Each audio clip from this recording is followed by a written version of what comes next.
All right, call meeting to order. Okay, welcome to the Queen Anne's County Commissioners meeting. This is a public meeting that is being aired live on our local cable television station, QACTV 7. These media broadcasts provide county citizens an opportunity to watch and review our scheduled public meetings. In addition to our live audience this evening, we are providing remote options for citizens to watch and participate in county commissioner meetings. Citizens may watch our meeting live on our Queen Anne's County website at qac.org/live or on our television channel, Breezeline Channel 7 and High Definition Channel 507. Citizens may also participate by joining the live Zoom meeting by going to qac.org/public comment. Citizens may also email comments to publiccomment@qac.org. Any comments received will be read during the press and public comment period on this evening's agenda. We acknowledge everybody's participation, and by attending, you acknowledge that this session is both recorded and aired. Press and public comment will be taken and is limited to 3 minutes per person.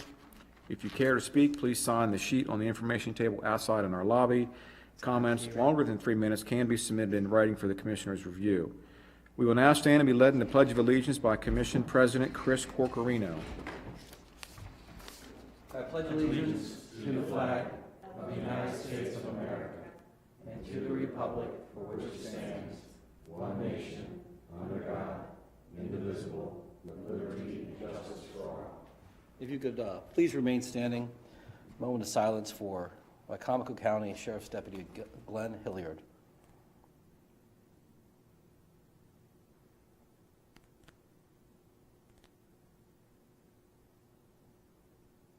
Thank you.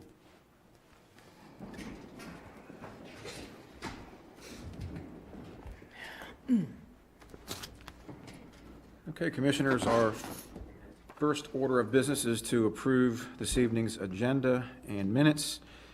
So our agenda for today's meeting, June the 14th, and the minutes from our meetings, your meetings on May 23rd, May 24th, May 25th, the closed session minutes from May 24th, and the Sanitary Commission minutes from the May 24th meeting have all been circulated electronically for review. Do we have any additions or corrections? Yes, make a motion to add one desk item to the action items. Second. Got a motion second. All in favor? Aye. Aye. Any opposed? Motion carries. Motion to accept the agenda as amended and all minutes as submitted. Second. All right. All in favor? Aye. Aye. Any opposed? Motion carries. Thank you, Commissioners. Okay, we just had a closed session under the General Provisions Article, Section 3305B1, to discuss boards and commissions. And I believe we have a few appointments to make on boards and commissions. The Agricultural Preservation Advisory Board. Yep. I make a motion to reappoint Mr. Dale Story to fill the vacancy on Agricultural Preservation Advisory Board. This term will expire on May 31st of 2027. Second. Motion and a second. Any discussion? All those in favor, say aye. Aye. Any opposed? Motion carries. Jim? Board of Building Appeals. I move to reappoint John Leone to fill the vacancy on the Board of Building Appeals. This term will expire on June 30th, 2025. Second. Got a motion and a second. Any discussion? All those in favor say aye. Aye. Any opposed? Motion carries. The Board of License Commissioners, the Liquor Board. I move to reappoint Gene Ransom to fill the vacancy on the Board of License Commissioners and redesignate Mr. Ransom as chairman of the board. This term will expire on June 30th, 2026. A motion and a second. Any discussion? All those in favor say aye. Aye. Any opposed? Motion carries. Emergency Services Advisory Council. I move to reappoint Steve Pringle to fill the vacancy on the Emergency Services Advisory Council. This term will expire on June 30th of 2024. Second. Got a motion and a second. Any discussion? All those in favor say aye. Aye. Any opposed? Motion carries. That's it. All right, thank you, Commissioners. That brings us to our first press and public comment period. So thank you for taking the time to express your views to the County Commissioners. Comments are limited to 3 minutes per person. There's none. Oh, we have none? So I can skip that? Skip that. All right, we'll skip that. Anybody And we want to will- speak? We're good. All right. Okay, we can move to tab 6. We have presentations next. First, we have Mr. Dan Schneckenberger, the Executive Director of the Upper Shore Workforce Investment Board. Introduction of our new Executive Director. All right, Dan, come on up. Dan. And welcome. So that's tab 6, item 1. Mr. President, Board of County Commissioners, I'm pleased to be here. My name is Dan Schneckenberger, and the new Workforce Investment Board Executive Director for the Upper Shore since March 1st. Want to just take a quick opportunity to introduce myself.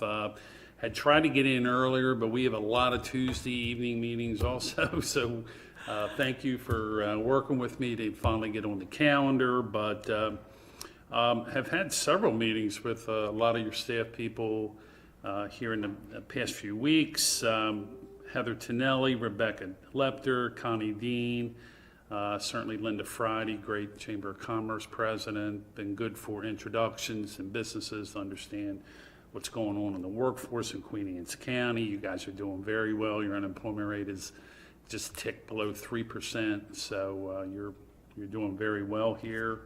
I've had a lot of conversations with Bev Churchill and Joanne Embert. We're doing a lot of workforce training for a lot of your staff, mainly in the CDL Class B licensing.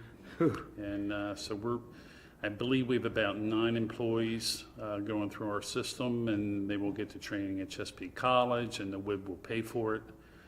So glad to help out. They are essential workers. It's part of our ARPA funding that we received, and we're doing that not only for Queen Anne's County or any municipality or county government in the Upper Shore area. So now we're actually doing some town of Centerville employees, and we'll continue to get the word out to offer to anybody who's looking for that. So, Hey, Dan, real quick, can I ask you a question? sure. So we're, Beverly, we're getting our county staff licensed to get a commercial driver's license. That is correct. Okay, and your board is funding it. Is there any kind of, because I know you can't drive down the road today and look at the back of a truck that doesn't say, we're hiring CDL drivers. Yep. Is there a fear of losing them? So the way that it's working is we're working in conjunction with the Workforce Investment Board, and they're paying for the training. And then the college is providing the course, and it's a special course that the college has designed for counties and municipalities. It's a 3-week course. And they're going to roll it continuously for a while to catch up on the backlog that we all have in trying to get CDL drivers. So basically what we have done, because we have a large need for equipment operators which require CDL license, is we're hiring 1 grade below highway technicians, and then getting them through this class, we can promote them up to equipment operators. So that's kind of what we're doing on our end. Okay. And then when they get there's a lot of prerequisition work we have to get done to get them into the class, and part of that is they're signing an agreement to work for us 1 year following completion of the class and successful obtaining their CDLB license. Otherwise, they then owe back the money that we paid for them to attend the class. And what I'm seeing on the backs of trucks are the CDL-A, Yes. which is a Tractor- completely. This is a B. Tractor trailers are A. Most, 99% of the equipment and vehicles county governments would use, only need a B. Okay. Yeah, most of what we need is B, and we've had a lot of meetings starting back in, I guess, November with our interested staff as far as the managers, supervisors, the college, the Workforce Investment Board. We've included other counties in the Upper Shore area to make this all happen. So it's been a lot of work on many people's parts to make this happen, and the first class is getting ready to start I think July 11th. July 11th. yeah. That's brilliant. So we're really excited about it. Existing county employees to get CDL? or Yep, for and new hires? existing employees that are required to get it, and the supervisor provides us with the names. We get them to the college, so the college can vet them through their process, And then there's a list of things we have to provide, or the Workforce Investment Board vets them through their process to get the funding. And the college has a list of things that we have to give them.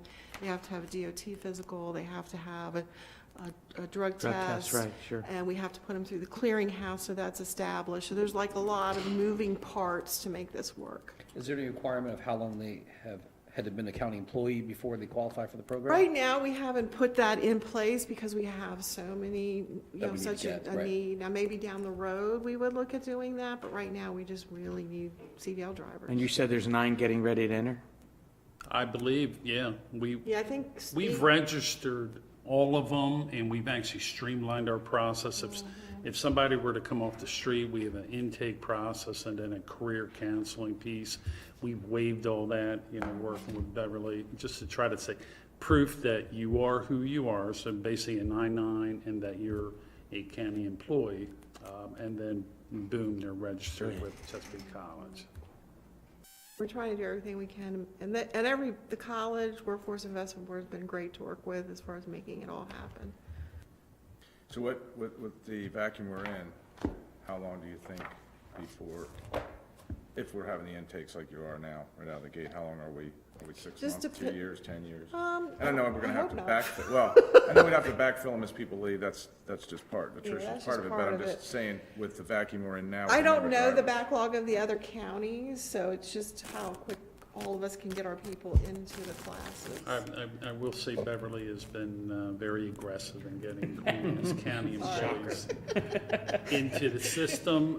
Some of the other counties are getting the word out and trying to get their folks going. And so I think you guys will be ahead of the game, from that standpoint. But we're doing outreach with Easton, St. Michael's, Caroline County has some people going through the system. So roughly, I would think probably 50 or 60 for the entire Upper Shore, but it remains to I be seen. think the first class has 6 slots, we have 4 of the 6 slots. Kent County has some people in there as well. We can do this for our firefighters too, right? As I mentioned to you, Commissioner, in the meeting, one of the things that's good about these ARPA fundings for essential workers, if there are volunteer firefighters that need a CDL now to drive a fire truck, we will gladly pay for the same tuition and get them that. Perfect. So, as I tell all of us when I move around here, if you're connected with those groups, either they can come directly to me and I'll put them through the system, or just however you want to do it. But some of the people are in the know in the volunteer fire companies. If they have people to do that, we'll take care of that as well. When's your next FEC meeting? Next month. But I can reach out to Billy and he can get the word Right, out. but I don't want to get them to have my class. And who, slots, and I'm who- and just who would they saying. contact? They can contact me, but I'll leave some brochures. Okay. Honestly, there's a web at chesapeake.edu that'll come through, and my intake people will know if they say, hey, I'm a volunteer firefighter, I'm interested in CDL, we'll move them right along the premise as well. So part of the funding is dedicated to helping the community recover from COVID. So we know a lot of trainings weren't happening during COVID, Right. and Right. people still had to work. So we know there's a backlog, a training deficit. Or even recertifications for that matter, too. Exactly. Yeah. Exactly. Any of these. Hey, it expired 6 months ago. There were no classes. Right. Now I'm in limbo. Right. So on them, they had an amnesty period, I guess. How long is that before that expires on some? I know some licensures gave 6 months, some gave a year. Do you know? I think it's 6 months, and it depends on the jurisdiction, but I'm not totally sure. It depends on the Department of Transportation. They may say it's been too long, you're gonna go through the class. Gotcha. Yeah, if they haven't been through the class, then obviously it's a They have requirement. to, they have to. Yeah. Good stuff. Any other point of business? I was hopeful that it was in your Got a boards motion? and commissions. Who wants to make this motion here? I think it's in there, and is it an action item? No, it's in the presentation. Oh, it's in the- Yeah, it's right there, yeah. You had a recommendation for I a did. membership I do. on your, We would Board, like, the WIB would like to reappoint Beverly Churchill for another 3-year term on our Workforce Investment Board. Her term expires June 30th, 2022, so it would be a 3-year term to 2020. So do we have some time to think about this Yes. before we make that When's motion? that Have to make a decision tonight. All right, guys. Why are we rushing this? I'm going to reappoint Beverly Churchill to fill the vacancy on the oh, that's the wrong one. Don't put her on the ag board, she Don't doesn't put her want on the that. ag She wants board. to- Oh, there we go, there it is. I move to reappoint Beverly Churchill to serve on the Upper Shore Workforce Investment Board for a term to expire June 30th, 2025. Oh, look at that Hold second that just one came out. running right out, Doing didn't that it? one? All in favor, say aye. Aye. Any opposed? You know Beverly's going down and writing a harassment claim right now. Well, thank you. You guys have such a long agenda, I must have missed it on there on page 4 or 5 or something. But appreciate welcome you being aboard. here. Thank you very Got much. a few of these to pass out. These are Thank you. hot off the presses. But thank you for your support of the WIB, and we'll continue to help out your community. Good luck. Thank you, Dan. Thank you. all right, thanks, Dan. Congratulations, Beverly. All right. More responsibility. All right, Commissioners, next we have Teacher of the Year proclamation for 2020-21, Stephanie McKenzie. I believe she's here, come on up. And this is Did you guys already know how long it is? item number 2, tab 6, page 3, so come on up. Come on up. Yeah, come on up. Is that the rest of the family? Yeah. Oh, Bring them come all. on, come on Bring up. 'em all Come on up. That's all right. Care a little bit? We're used to that. So before we read this, you want to introduce everybody you brought with you? Yes, so this is my daughter, Haley, my Hi, Haley. husband, Matt, and my littlest, Ellie. Matt has 2 daughters. Yes, he does. It'd be rough in about 13 years. Well, Chris, you're used to that. Chris? You know that. I got 3, trust me. Commissioner's got 3. Two's a piece of cake. Maybe you might want to make sure he gets your business card before he leaves. That's right. He's seeking some advice. So congratulations. Thank you so much. I have the pleasure of reading your proclamation. Proclamation 2233, whereas Stephanie McKenzie is a strong advocate for mental health awareness, empathetic teaching, and civic responsibility, and whereas Stephanie McKenzie received her administrative certifications from Johns Hopkins University in 2019, master's degree from Wilmington University 2012, and bachelor's degree from Wesley College 2010. And whereas Stephanie McKenzie teaches 8th grade English language arts and is also service learning coordinator, actively presenting students opportunities to learn empathy and practice civil involvement. And whereas Stephanie McKenzie currently is participating in multiple committees, including Equity, Social, Emotional Learning, and Title I Engagement. And whereas Stephanie McKenzie won the QACPS New Teacher of the Year, NHD History Teacher of the Year, and QACPS's Spirit Award for coaching competitive cheerleading, and she was a finalist for the 2021-2022 MSDE Teacher of the Year. And whereas Stephanie McKenzie is a resident of Centerville, Maryland, where she resides with her husband, Matthew McKenzie, 2 daughters, Haley and Elizabeth, and whereas Stephanie McKenzie is grateful for the opportunity to represent our great Queen Anne's County Public Schools as Teacher of the Year, and now therefore be it resolved that the County Commissioners of Queen Anne's County recognize Stephanie McKenzie for her dedication to her talent, her students, and her coworkers, and for being named the 2020-2021 Teacher of the Year.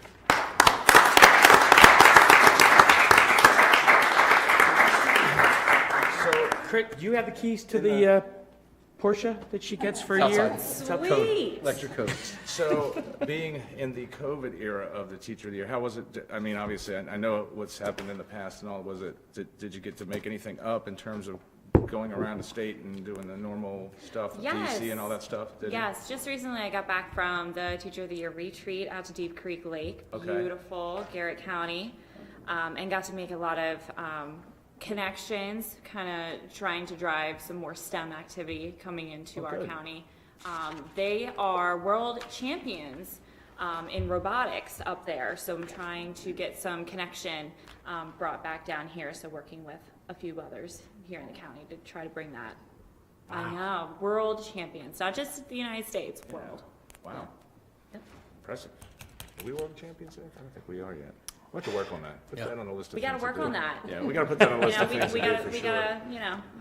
Well, we're certainly well on our way with Teachers of the Year like yourself, Mackenzie. Absolutely. So it's picture time, right? Yep. Yep. Ready for picture?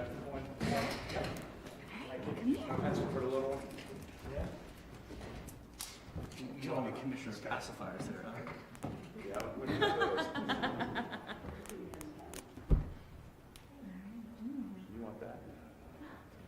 I think, so this is for you, this is a Queen's County Challenge coin. This one holds still. Poke your baby, Phil. And that, she will not be able to pull that off. So there we go. That's yours. Congratulations. If I want to slide that way a little bit? No. Slide our way? Good? Come on. I'm kidding. You got it back.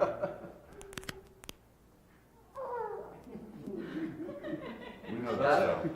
We know that. Perfect. Congratulations again.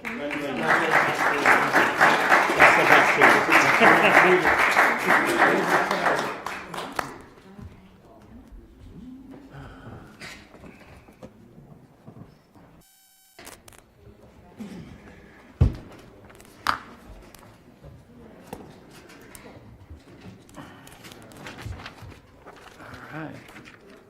Okay. Beverly? All right, Commissioners, we are right on schedule at 6 o'clock. We have a agricultural preservation public hearing application hearing, so Donna Smith is here. She will come up and officiate the hearing tonight. These are new applications for agricultural preservation easements. We have several applications here to go over. All right, Donna, Good evening, Commissioners. Todd, evening. nice to see you again. welcome. We have a public hearing for mouth applications. I need to read the certification of publication that was posted in the paper. Excuse me. Notice of hearing pursuant to the Agricultural Article Section 2-504, the Annotated Code of Maryland. The County Commissioners of Queen Anne's County will hold a public hearing June 14th, 2022 at 6 p.m. in their office at 107 North Liberty Street, Centerville, Maryland. The hearing is held to receive public comments on the establishment of agricultural preservation easement applications on the land owned by the following petitioners: Florence Nash Lednam, trustee, 3rd Election District, tax map 52, parcel 11, 197.08 acres. Lowen Farms LLC, 3rd Election District, tax map 68, parcel 1, 133 acres. C. Temple Rhodes Jr. trustee and Patricia A. Rhodes trustee, 3rd Election District, tax map 47, parcel 7, lot 1 and lot 3, 138.17 acres. Benjamin G. and Jane E. Stanton, 2nd Election District, tax map 30, parcel 23, 47 acres. Ralph C. and April D. Whaley Jr., 5th Election District, tax map 60, parcel 10, 316.34 acres. Ralph C. and April D. Whaley Jr., 7th Election District, tax map 12, parcel 184, 100.43 acres. The Queen Anne's County Agricultural Preservation Advisory Board has given favorable recommendations to the County Commissioners in the submission of the agricultural preservation easement applications. Direct any comments or questions regarding agricultural preservation to Donna Landis Smith at the Queen Anne's County Soil Conservation Office, 211 East Water Street, Maryland, 21617-443-988-4178. All hearing sites are accessible to individuals with disabilities. Sign language interpreters and assistive listening systems will be available for individuals with hearing impairments. Please contact Tina Miles. Oh, we got to change that, don't we? 410-758-4406 or TDD 410-758-2126, 7 days before the hearing date if above is needed for the meeting. Queen Anne's County Board of County Commissioners, Margie Hack, Clerk to the County Commissioners, and it was in the Record Observer Bay Times June 3rd and the Bay Times Record Observer June 10th, 2022. All right. Very good. Testimony or anything? Anybody here to speak on this? Let me sign up. Motion? I move to approve the 6 new mouth properties for easement applications to be submitted to the Mouth Board of Trustees for approval and appraisal. Second. We got a motion and a double second by Commissioners Wilson's. All in favor? Aye. Any opposed? 5-0, motion carries. One thing, that these are just new applicants that have never applied for. We are submitting 15 applications. The other applicants have been repeat from past years that didn't get funding. So the total of the 15 applications will be 2,612 acres. So that's quite a bit more than we normally submit, but the state of Maryland has more money to invest in land preservation. So we're hoping that we'll get more of the pot. What's the total acreage? 2,612 acres, 15 parcels. So now, either Jim or me's got to ask the question we always ask, so where does that put us in the last 6 years in terms of preservation? We are definitely in second place because this past June of 2020, because you so graciously pledged the $1.3 million of county money, we had an initial allocation from the state of $892,649. And with the county match, that secured an additional $2 million. So we started out with $4,225,983, which is a great amount of money. We were able to fund 6 of the 10 applications, and that was a total of $1,034. And we still have the second round to go, and we won't know that until July. They'll announce that at the July meeting. That's the 4th Tuesday of the month, so I probably won't know until August. 1,034 acres. Acres, you mean? Yes, that Not were, dollars, acres. So how far behind are I'm we sorry. From Carroll County, you know, I really don't know how much they've got, but they have their own county program, which way surpasses us, and they have a consistent funding source that funds their county program in addition to what they get from Mouth. It would be tough. I figured it up today. If we fund everybody on my list, it would take about $84 million to fund everybody. That's all? That's it. Okay. That would clear up my list. Well, now we have another goal. That's right. Yes. World yes, champions. Yes. $84 million. Yeah, we'd be a world champion preservationist, right?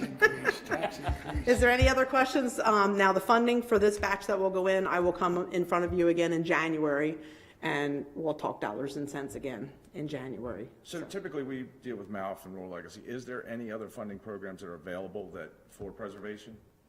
There are some funding sources. Of course, there's private easements that you could do for tax credits and not funding, actually. Like Maryland Environmental Trust, you could receive tax credits instead of receiving money. The only other funding source that we've used in the past, and it's been, I would say, probably 8 years since we've used the funding, is the ACEP program. It's ACEP, which is Agricultural Conservation Easement Program. That's through the USDA NRCS, which is Natural Resource Conservation Service Office, which is the sister agency to Soil Conservation and Maryland Department of Ag. It's federal funding. No county in the state has used that federal funding for probably close to 7 or 8 years because the easements have become very, very restrictive. For example, they only allow 2% of the farm to have impervious surface, which would be driveways, barns, buildings, sidewalks, houses, pools. If you put poultry houses on it, it wouldn't be eligible to have a poultry house. And you can never subdivide that property. If you had a 300-acre property, the feds say that it has to stay 300 acres in perpetuity. It can never be subdivided. There's no lots. And you... Family farm, you couldn't even put your kids' houses on there. No, sir. Plus, you have to have a 25% match from a county agency or another government agency. They only cover 75% of it. And we have found, we have a farm in the county right now that is trying to recombine 2 parcels that his family has owned for probably 75 years. And it goes to the national office in DC and they've turned it down. So it's very, very, very, very restrictive. And pretty much if you've got grain tanks, beef operation, a hog operation, a poultry operation, if you had all that on your farm and you were at the 2% impervious surface and you wanted to put a pool in your backyard, they're going to tell you no. So, and we have 20 farms right now within the county that has that federal funding. But the regs changed. The regs have changed, yes. We used to use the money years, and there's like $60 million sitting there in the federal coffers available to use. But the landowners don't want to participate because they don't want to be that restrictive on their property, thinking long-term, because it is in perpetuity. So that's, and I can't in good faith sit down with the landowner and say, oh, well, we're not going to worry about that 2% until it happens. That's just not being a good steward of, Yeah, plus getting rid of the farm later to you're hamstringing anywhere if you were to Correct. hand it down or to give it to family members or whatever. Yeah, one of the applicants that's applying in this cycle that you just approved, the entire farm is 632 acres. We split it in half because we knew that we would never get enough funding to do that one particular farm. Right. So if he were to participate in the FRPP, he could put the whole 600 acres in there, but it has to stay 600 acres forever. Gotcha. Then that potentially could be a problem. Very well. Okay? Thank you very much. Thank you. Thank you so much. Extend to Julia, congratulations on her Gold Coast travel team win. Thank you very much, yeah. We're rooting for her all summer. Yes, my daughter is playing some travel ball this weekend on a 23U, college kids, and they got in their first tournament and they won it in Pennsylvania. So Niagara Falls next Did you weekend. go see it? No, I wasn't able to go. I had company coming from out of town, but they're playing in Niagara Falls this weekend, so we'll see how they do. Good for her. But thank you.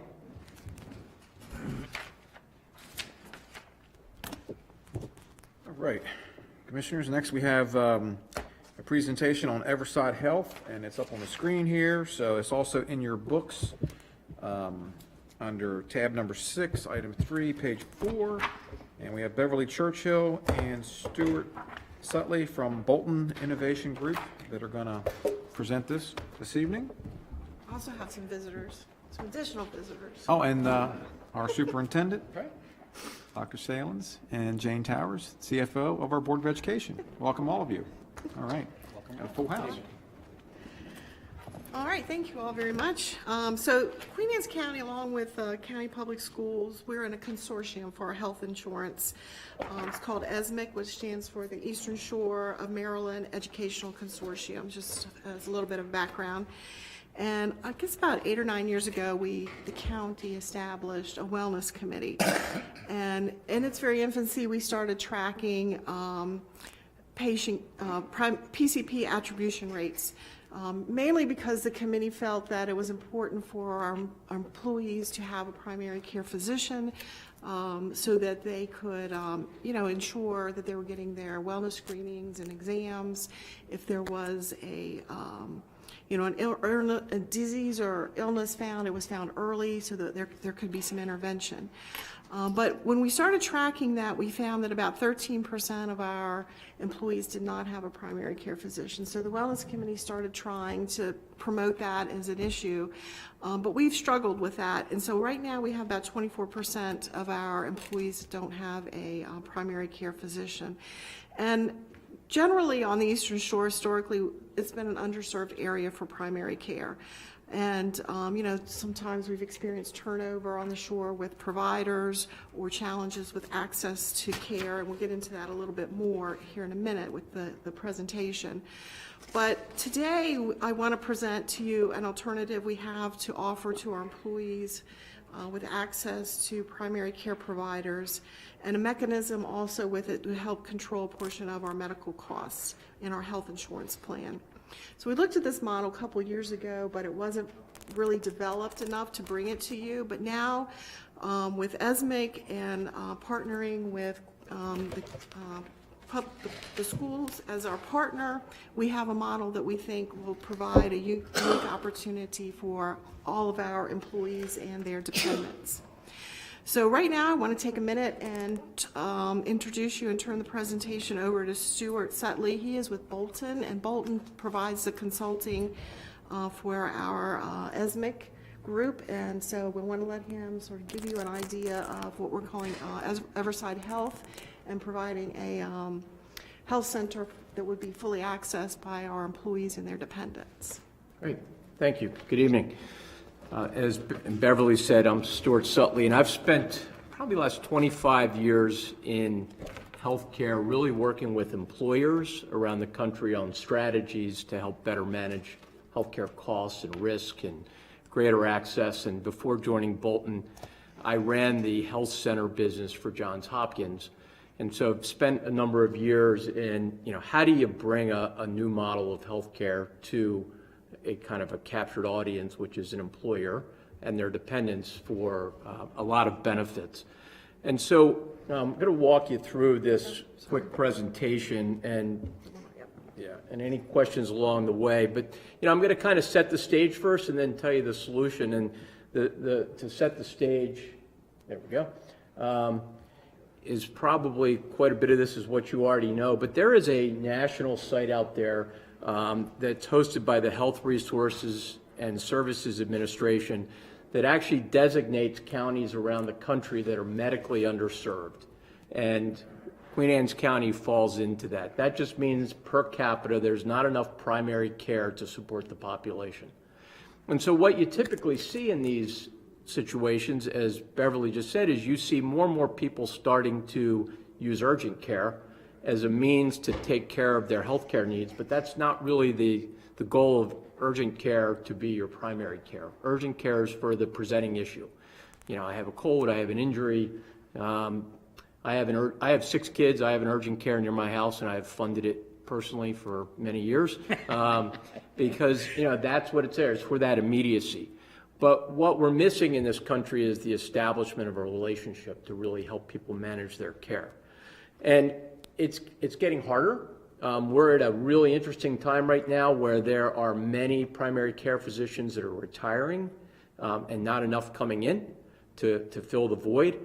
So nationally, the wait time to get a primary care visit is about 56 days. And also 80% of the primary care physicians today in our country are now owned by health systems, which is not very well aligned because they're basically driven by volume. How many patients can we see a day? And also how many referrals can we make to the health system on a monthly basis? So that time that a patient gets to spend with their primary care doctor is very limited. Beverly already hit on a couple of these numbers, but I think the numbers speak for themselves, especially what we've seen in the last couple of years, and I've seen this across the board with employers, the increase in costs in behavioral health care spend, which these health centers will also assist in, and also just the lack of engagement that we see, especially with carriers. Your carrier is Care First. I think they do a great job at what they're supposed to do, but they have programs that really don't drive engagement. So, there are 342 members within the Queen Anne's County employee base that should be in some type of disease management coaching, and only 4 are engaged. And that's because there's not somebody there to advocate for them. So as I go through a couple more of these slides, just think of advocacy and how we can really connect people. So, I've already hit on this, but primary care is a real challenge right now for many reasons. And really, if you pick up any kind of publications out there today, especially over the last couple of years, we've got a lot of provider burnout. And so they are, again, leaving the business, they're retiring. And as new entrants come into medical school today, the vast majority want to be specialists. That's where the money is. It's not weekend work as much. It's a much better lifestyle. So we're seeing, again, this really challenge of really finding people. So what the solution is there is a very large growing business out there. There are a number of different providers or organizations, and the one we have selected is Everside Health, that provide what we call direct primary care or advanced primary care. So they put health centers on site. It's a complete turnkey solution, from helping identify the space to the build out to the hiring. The staff and all are there, their employees, and they manage it. And really the goal here is to get people to establish that relationship with primary care. Now, if you have a primary care physician, because this comes up quite a bit, doesn't mean you have to leave your existing primary care physician. What they'll do here is support that primary care physician. So doctors today aren't set up, if somebody has diabetes, to continually touch base with them and see how they're doing managing that.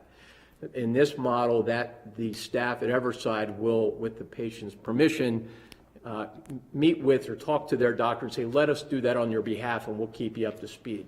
So it's a really great way to keep people engaged and keep them moving through the process. So we see lots of reduced co-pays, unnecessary referrals reduced, and things that really not only will save the county and the schools money, but also save the individuals money in co-pays, wasted time, et cetera. Yes, sir. Stuart, question for you. How's that collaborative working relationship with the primary care provider? Are they agreeing that you guys are filling a void between the time I saw my primary care for, say, an annual physical checkup and the next time I have to go back and see them? How's that? Are they receiving this as the primary care provider? Are they receiving this program? Yeah, so I think if you're understanding your question, first off, the docs that are out there today, they don't really have much more capacity, right? They're all full.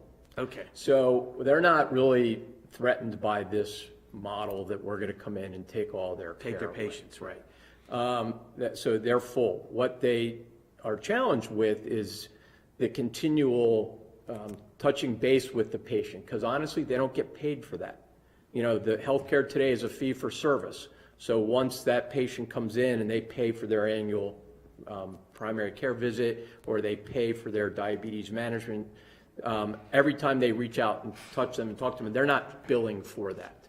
So they see this as a way to help keep their patients really accountable and compliant with those plans that they've put in. So the Everside team is able to collect information in their electronic medical record and actually share it with the physicians.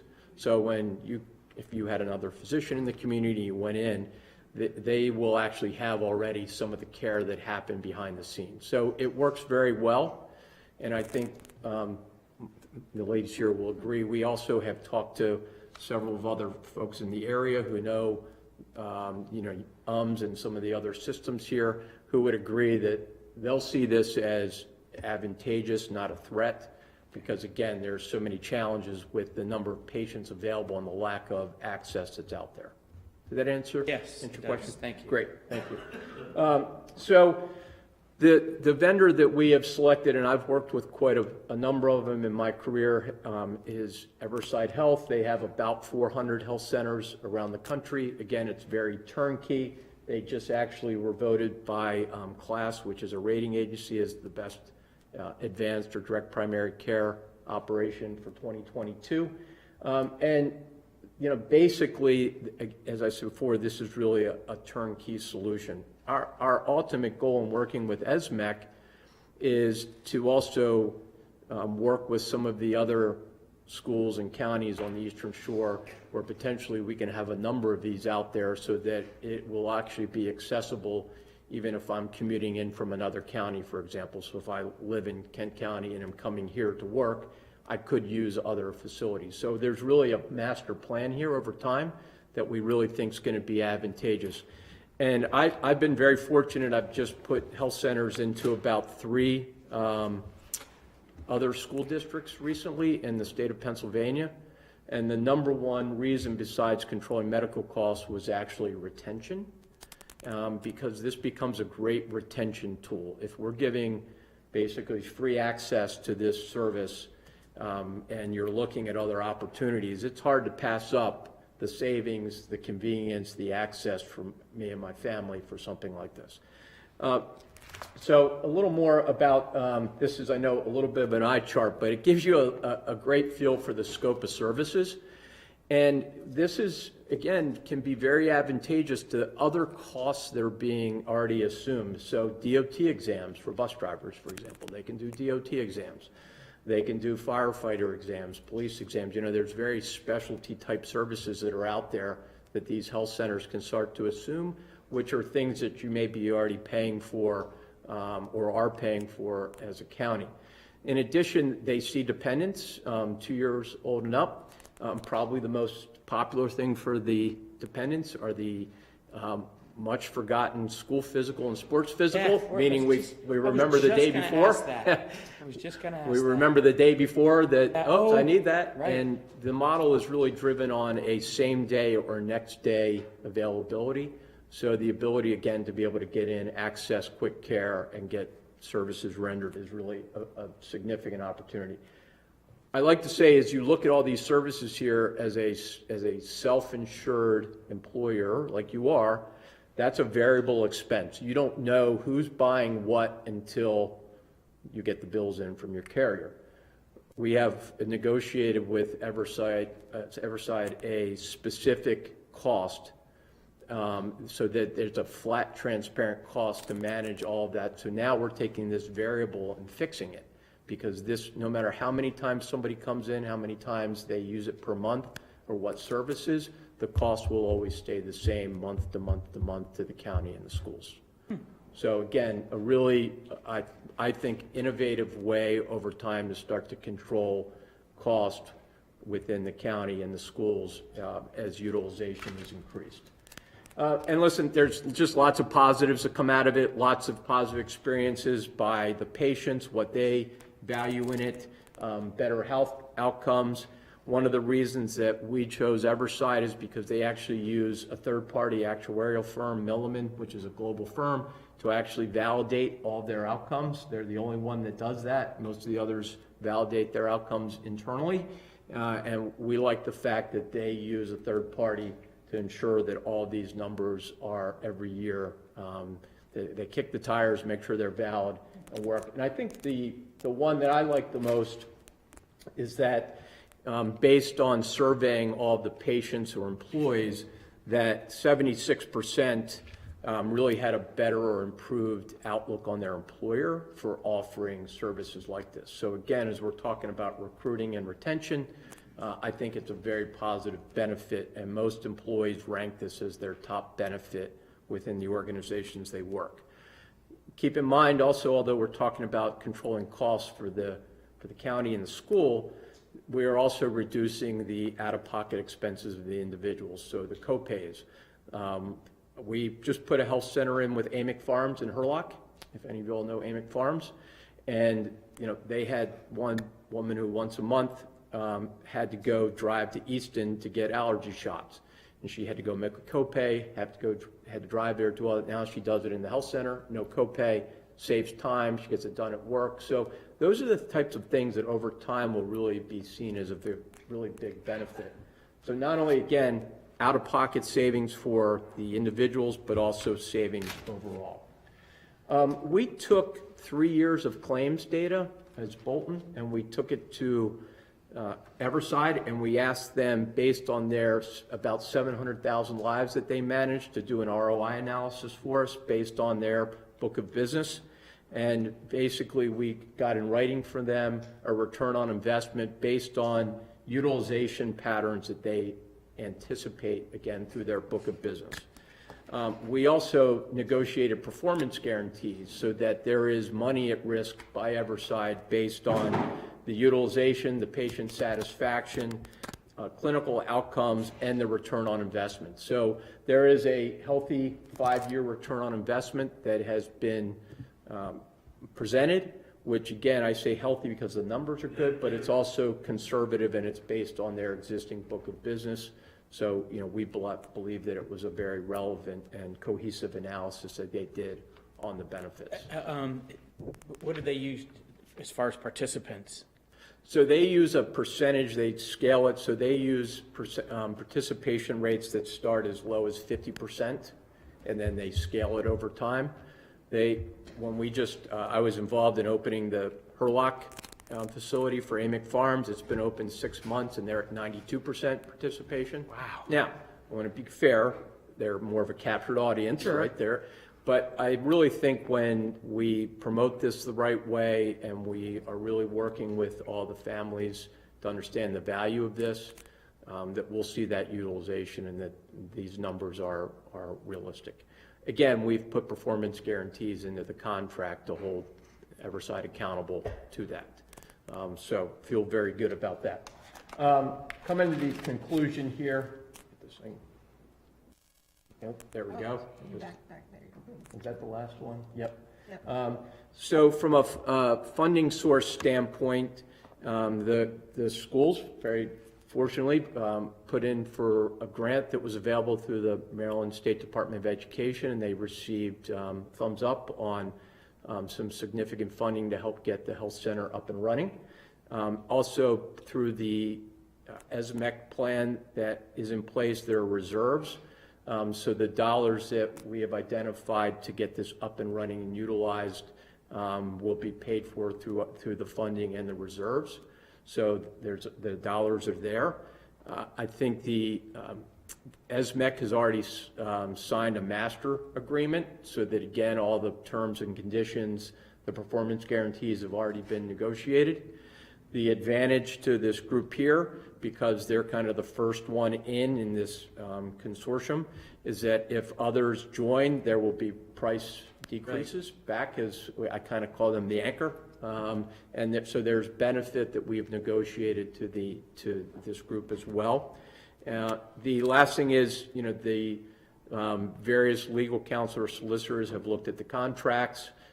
They've made some additions and notes to that, which have been taken back.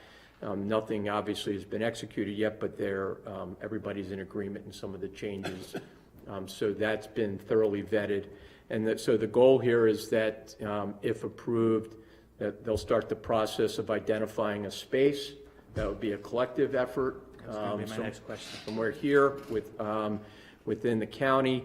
The staff that is hired by Everside does not get hired until approved by both teams, so they get to be part of the interview process to make sure that the cultural fit is correct and everybody's kind of aligned. So the goal would be, with approval, that this opens sometime in the first quarter of 2023. It's good stuff. Any questions? Things I didn't address? Got a motion? We do. I move that Everside Health Advanced Primary Care Health Center, vetted by ESMEC and in partnership with Queen Anne's County Public Schools, be approved to proceed for the future welfare of the employees and their families. Second. Motion and a second. Any further discussion? It was a very thorough presentation, so I doubt there is any more discussion. All those in favor say aye. Aye. Any opposed? 5-0, motion carries. Outstanding. Thank you, Commissioner. Thank you. Thank you very much. Appreciate it. Thank you. Excited to see how this works out. So, perhaps maybe even a push at Mako for some of the Eastern Shore counties, There you go. talk about a captured audience. So we have You guys obviously have a presence there, so we have a joint meeting between MABE and Mako to have these discussions. there you go.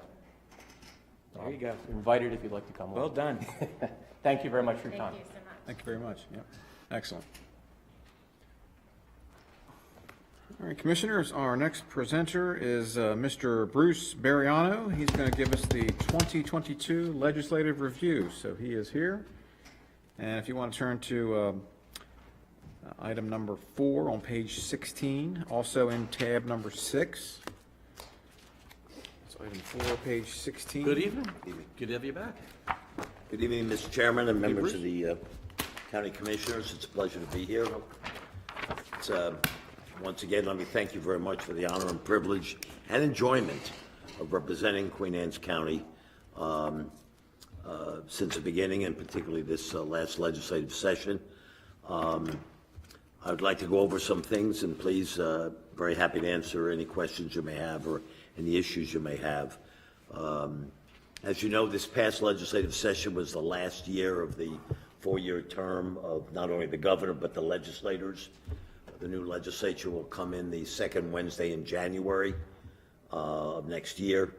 There will be some significant changes as a result of some key legislators not running for re-election, some delegates running for the Senate.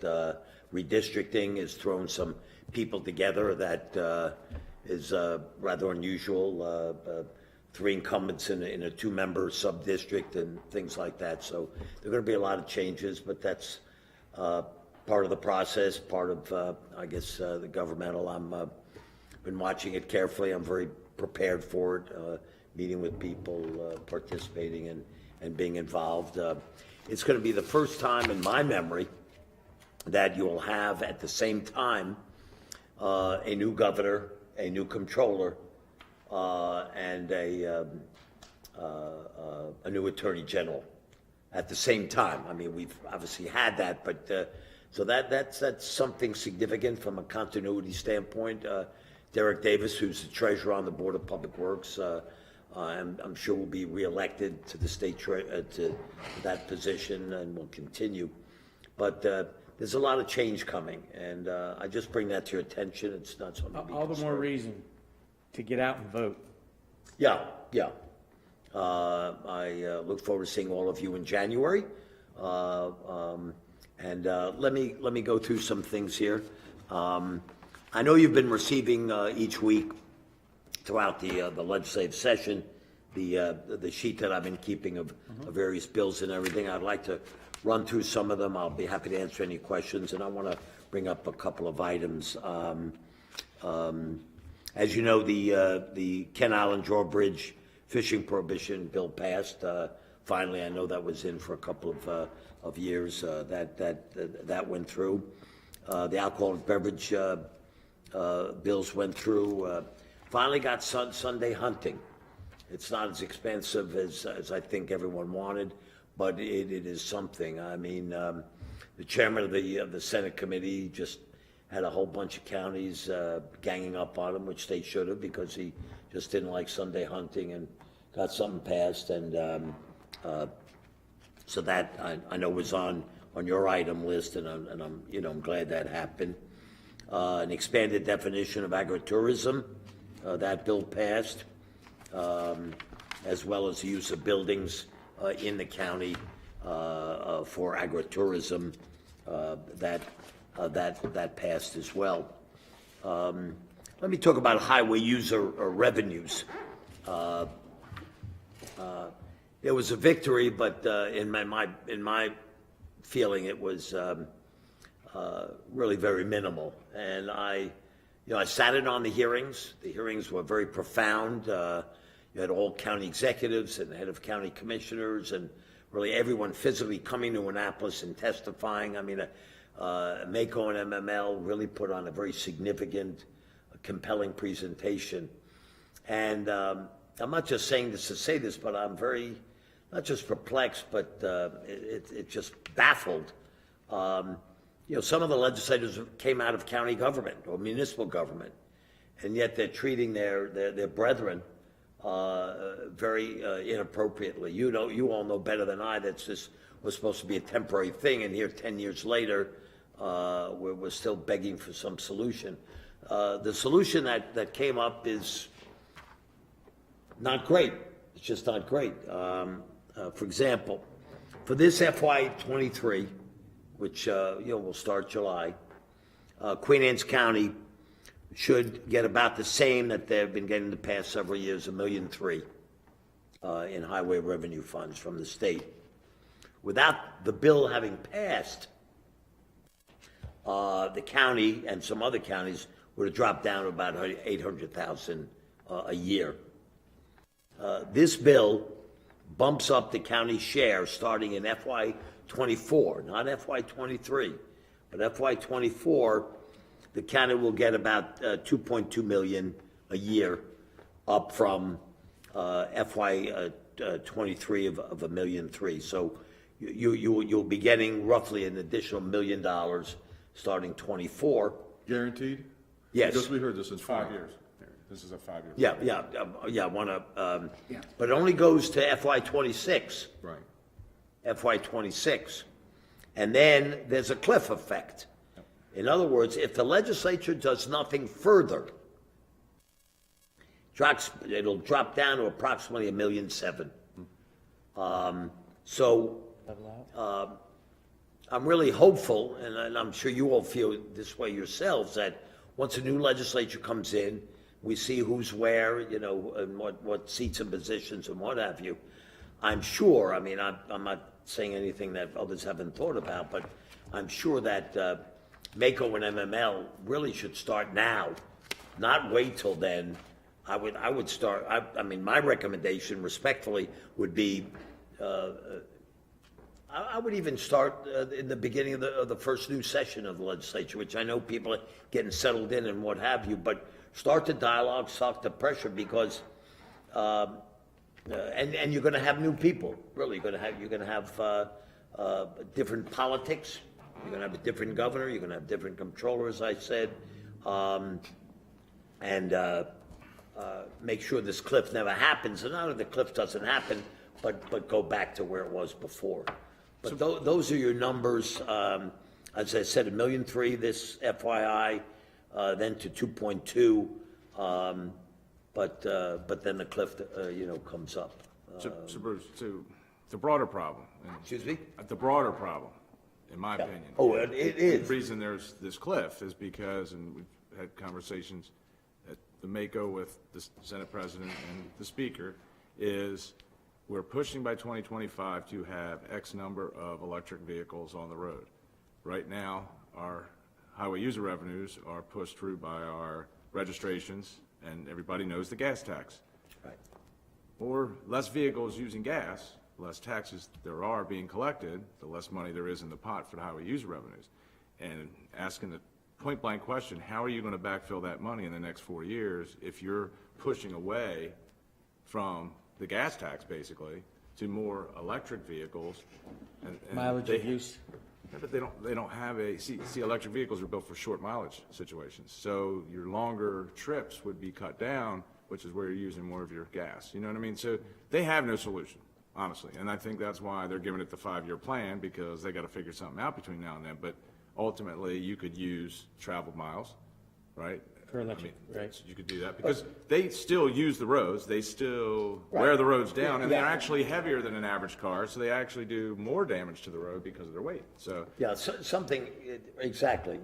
All your points, in my view, were very, very well taken, and I mean, something needs to be done. What they could have done and should have done, and I think it's a point for consideration for MACO and MML, is start immediately with the new legislature studying this and finding other revenue sources, not only addressing the wear and tear of electric cars and how that's going to be added into, that is, those users, those that are, how they're paying for it, even though they're not, I'm paying for it through the gas taxes, you all are, but that's number one, but also find other sources that are more dependable and predictable. I think that really needs to be done, and really starting now well before the cliff, and really flush things out where people are and what needs to be done. But sadly, I think one of their ideas is toll roads everywhere. But I can only imagine what that would look like. I don't know if financially that's really the answer, let alone politically, what have you. I will say this, and I know you all know it, but I just want to reiterate it. And I worked closely with the MACO and MML worked to the bone on this thing last session. They really, really did. They were so frustrated and annoyed and what have you. And notwithstanding that, I mean, even those points, Commissioner, they still could have jacked up the numbers now much greater than they were. Well, they had it in the Senate side. It was the House side that got it. Yeah, I mean, the Senate was, the the governor Senate- put it in the budget fully restored. Yes, he The did. Senate wanted to put it in, but the House is the one that completely got it. Yeah, exactly. And once again, that's another the dynamics that's been going on. The House has been really kind of dictating some major items over the Senate lately, in that regard. So I mean, I will stay on that. I will, continue working closely, and I think it's something that I'm not going to forget it all, and I know you all will not, but we really need to continue that once we see the new legislature and who's where and what have you. As I said, the agritourism bills passed, and also the licensed beverage bills passed as well. I met with your favorite cabinet secretary, Secretary Ports, this morning.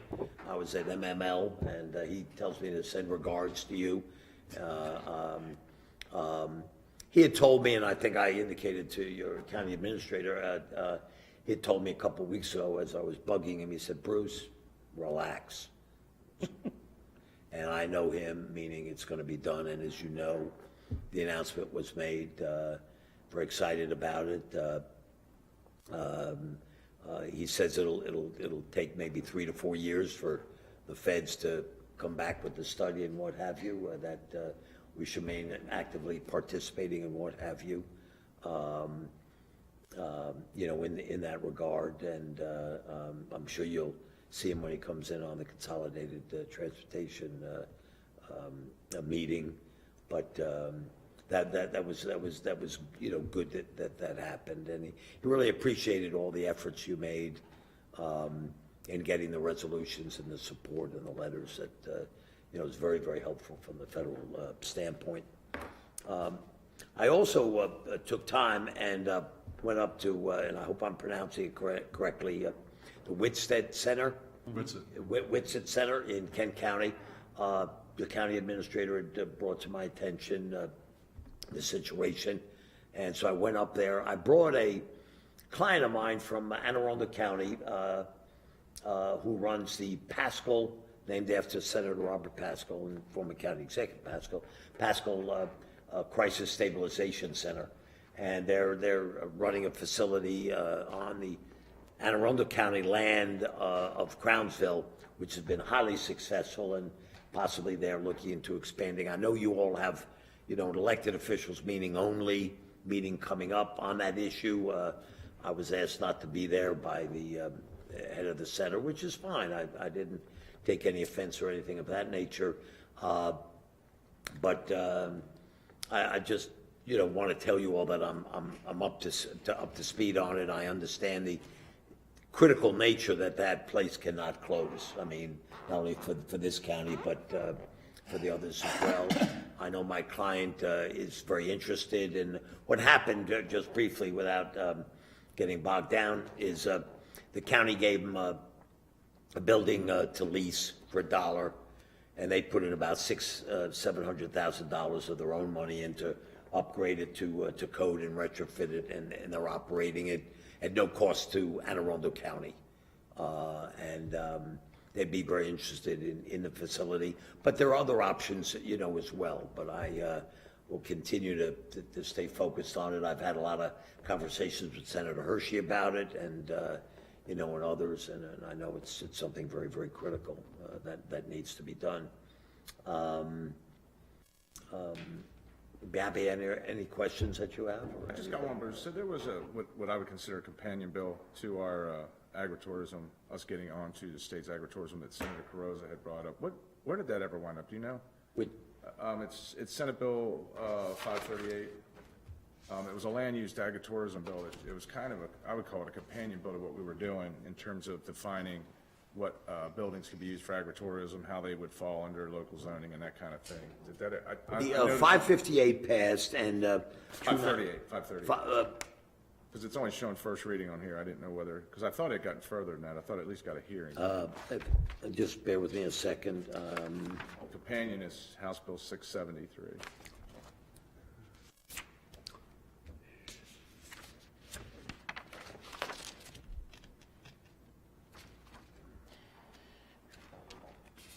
Our delegation, the Eastern Shore delegation, supported it because the language was beneficial to us and helped define some of the stuff that we have issues with here. No, I do not see that.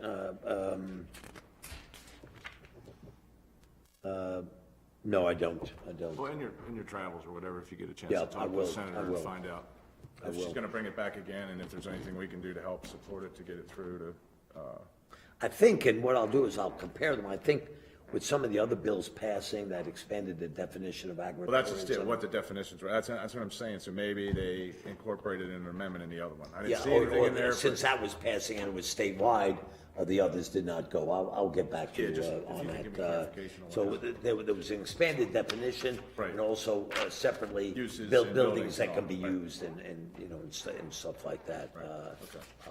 From that standpoint. But I think hers had something to do with events. It had events in there as well. Like Yes, it yeah. was defining events. That was what I was kind of interested in, if they brought that into it. In defining certain events. Yeah, that could be Okay. used on. you know, like. I will do that. Just like that, or? No, it was more specific, like, corn mazes, Yeah. things like that, where you could set things up without specific permits for it, where now you've got to get event permits, you've got to basically go through planning and zoning to show all that stuff. They just said if it's, you know, if it's on the ag land and if it's on the agritourism heading, that, and, you know, you're doing it year over year, you don't have to keep going back. I will do that and get back to you, Commissioner. Lastly, I just got an email this morning, I don't know if you want to bring it up, on Tennessee Wine and Spirits case by the Supreme Court, and I was down at MML, so I haven't had a chance to read anything, but, you know, but I have the emails here. I didn't know if you want to bring it up. Apparently, one of the emails indicates that it's been discussed by the commissioners previously, and is there something you would like me to do Circles on back to this? that case law that we brought up before. Right. About the Residency requirement, whether or not it was legal based on the Supreme Court ruling And I 2 think the years liquor ago. board has had a recent conversation about it again. I mean, I think we had a conversation about it. 2 years ago. 2 years ago. Yeah, before we put the first bill in. Yeah. Yeah. Anything you want me to follow up on or do on that? Follow up at this point, no. I believe you know Mr. Ransom, sir. Gene Ransom, I've heard of him. I have. You might consult with Does he him. live in Queen Anne's County? He used to. Used to. But no, I do know the chairman of your liquor board. He's a very fine individual, impeccable qualifications, and, but I'll be happy to help if you'd like me to. But again, thank you very much. I know you have other things on your agenda, and any other questions, and, Any other questions? I will see you in Mako.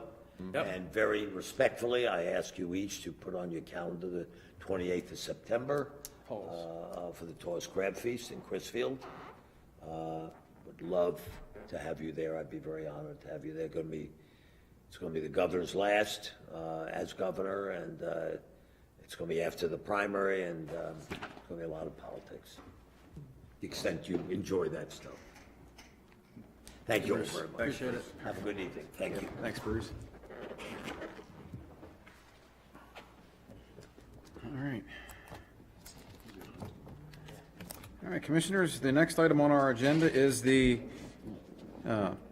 adoption of the FY 2023 budget, and that is also in tab number 6, item 5. We have Resolution 2208. This one here. I'm sorry, where are we going to? It's tab 6, item 5, page 23 through 59. This is our FY 23 operating and capital budget. And this is that here? Presentations, I think. And we have Nicole Hepfer here. She can, if you have any questions about any of the adjustments or changes, but, or we can make a motion if you want. To adopt Resolution 22-08. Second. Got some discussion? You just want to go through any changes that, since the budget hearings, that have come about? I mean, Sure, I can go through the changes since the budget hearings and the proposed budget. Do you want me to start with the revenue and the property tax? Okay. So the first change that we have on the revenue budget, we really only have 2 changes. The first is the property tax revenue amount was decreased by 1.5 million as a result of a change in the tax rate. Do you want me to go through? the difference, yeah. Okay. So the change in the tax rate of 0.8471 decreased to 0.8300 per $100 of assessed value for all properties in Queen Anne's County. And that change was funded by including fund balance of 1.5 million in the budget. That kept the total budget at the same 171.4 million that we presented throughout all of the budget hearings and the proposed budget. And then when we go through the expenditures, we have a few changes. Nothing was really material. There were some changes in expenses as the departments had more information. For example, planning and zoning had an increase due to a change in the boards and commissioner stipends. There was a small decrease in recreation, just due to a calculation in the part-time to full-time position. The change in the golf course transfer, which resulted from the calculation in the part-time staffing cost. And then on the second page of the general fund expenditure changes, there was a few changes in fire protection, the Chesapeake College, which were minimal, Board of Elections, and then we decreased the library budget for the portion of the enhancement that related to Sudlersville, which was added in under intergovernmental, which was a $65,000. So that changed. Transfer to capital changed by a minimal amount, like I think 2,300, and all of those changes were balanced through contingency. So again, the budget remained the same at $171.4 million, which was what was presented, the total budget amount in the budget hearings.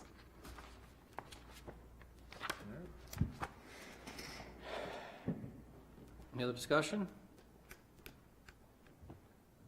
Hearing none. We have a motion to adopt the FY 2023 operating capital budget. Has been seconded. All those in favor say aye. Aye. Any opposed? All right. So thank you very much for all your work. Thank you. Please No, pass that on, and our gratitude to your staff and everybody that Absolutely. helped us get to where we are today. Yeah, thank you very much. Okay. Great, thanks, Nicole. All right. I believe that was our last presentation this evening, Commissioners. So next up, I believe we have the Department of Public Works. So let's see, Mr. Quimby, our director back there, and Shane Moore, the chief roads engineer. So I think first we have an item for the Sanitary Commission. So if you want to convene as the Sanitary Commission. Make a motion, we convene as the Sanitary Commission. Second. All in favor? Aye. Aye. All right, sanitary. Okay, turn to tab number 2. Item 1, we have the South Kent Island Sanitary Project, Phase 4. Believe it or not, Phase 4 engineering bid number 1. I move to conditionally award the bid in the amount of $79,460 for the design of the ski Phase 4 community mains to Century Engineering Incorporated, with the condition being the approval by MDE of their efforts to satisfy the DBE goal, and authorize the Director of Public Works to execute design contract once MDE approves said effort. Second. All right, got a motion and a second. Any discussion on this one?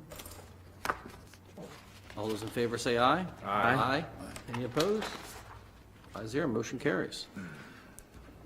Thank you. All right, Commissioners, the next item we have for Public Works is under solid waste. We have the systematic replacement of fleet equipment. This is for trash compactors, 38-yard self-contained compactors. We have a pre-established contract here for $63,271.86. I move to purchase 2 Model 265 XP-38 yard contained compactor from Mid-Atlantic of Easton, Maryland, in the amount of $63,271.86 via the Sourcewell pre-established contract number 041217-WQI. Second. All right, motion and a second. Any discussion on that one? Where are we at on the replacements on that? I mean, in terms of the rotation, how many years are we set up for those right now? We got 14 total in our inventory. We typically, they have a 10-year lifespan. We don't necessarily get that out of them. So in addition to purchasing these 2, I would say the oldest is 2014 is the oldest one we have right now, but we purchased most of those a few years ago. We haven't bought any in a couple of years. But, oh, no, we're in good shape age-wise on them. Oh, no, we're in good shape. Okay. Yes. Good. Any other questions? All those in favor say aye. Aye. Aye. Any opposed? All right, 5-0, motion carries. Okay, the next item is a replacement of fleet equipment for the Solid Waste Division. Again, this is for a new roll-off truck, Peterbilt Model 567 with a hoist in the amount of $256,183, also off a pre-established government contract. I move, Oh, do. go ahead. Sure. Okay. I move to purchase one Peterbilt Model 567 with Galbraith tandem axle roll-off hoist from Mid-Atlantic of Eastern Maryland in the amount of $256,183 via the Sourcewell pre-established contract number 0041217-WQI. Second. Motion and second. Any discussion on this one? What year's the one we're replacing? We have 4 in our fleet, 2 2007s, a 2015, and a 2016. Both, all 4 are well over 250,000 miles, up to 400,000 miles. So the oldest model will be replaced. All right. Any other questions? So you said you were in the notes, you were keeping the other ones on the road still for? We're going to hold on to them. With what we're seeing now, with the way the market is, parts availability and get things repaired. The roads division, for instance, had a tractor trailer that was down for months. We had it towed to a facility that said they could fix it, a dealership, and they eventually said, come get it, we cannot fix it. And we had to basically piece it out ourselves to get it fixed. So with those kind of wait times, we're going to hold on to everything we have until the market changes a little bit and parts are more available, we can get things repaired, and then we'll start letting the old stuff go. We'll see. Spring of '23. It's coming. Supply chain issues are not getting any better. They're actually worse than they were a year ago, in our opinion. All those in favor say aye. Aye. Aye. Any opposed? 5-0, that motion carries.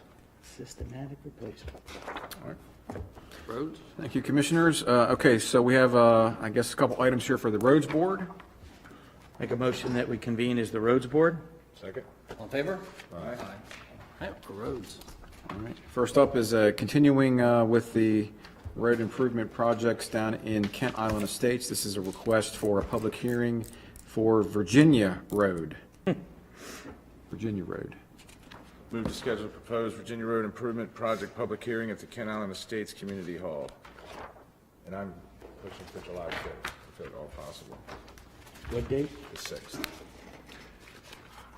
I think did you have some other dates that potentially on the schedule for the? It was the 6th and the 13th, I'm rather. 13th, staff cannot do the 13th, unfortunately, but the 6th or any other Wednesday in July would work for the Kent Island Road 6 is good Association. for me. July 6th? Yeah. All right. So I'll add the date to the motion.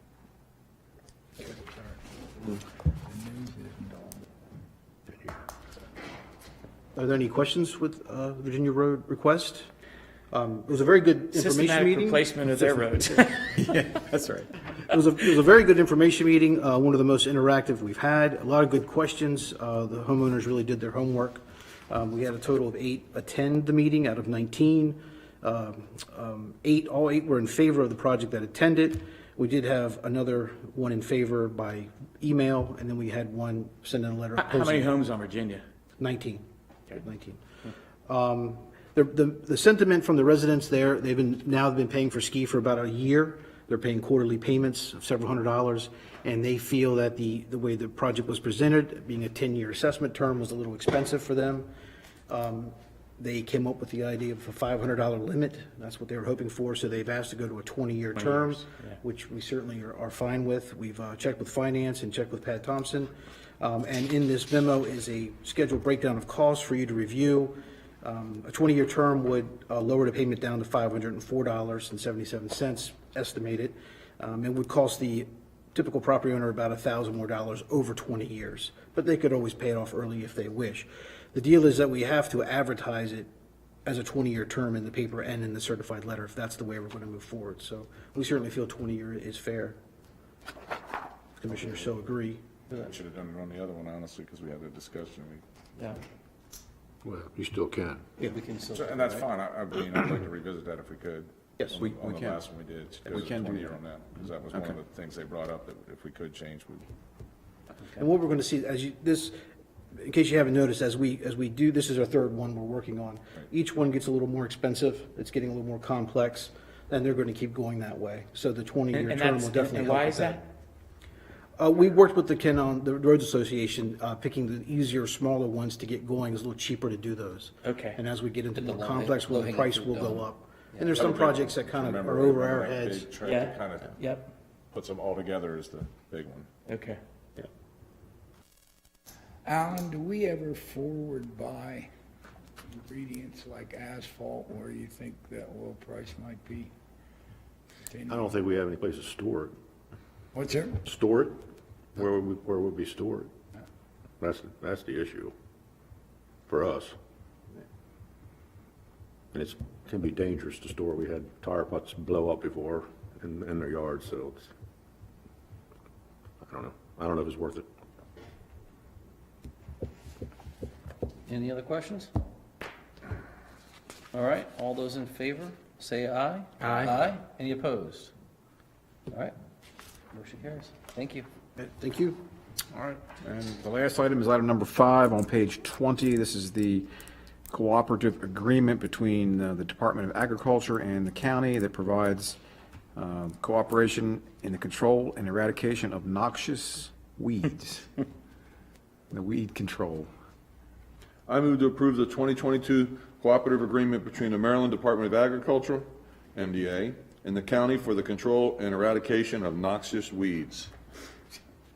Second. Motion and a second. Any discussion? So, did we bid this out for this year? Is that what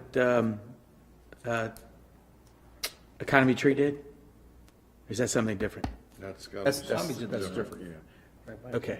Phragmites. The Phragmites. Phragmites, yeah. Okay. This is for the, primarily on farmland and road rights-of-ways, roadsides, weed control to you know, Okay. for Blind Johnson spots grass, and stuff Johnson like that. grass and stuff like Okay. that, yeah, Johnson grass. Yeah. I don't have any more questions. All right, all those in favor, say aye. Aye. Any opposed? 5-0, the motion carries. Thank you, gentlemen. Thank you. Thank you. Thank you both. All right.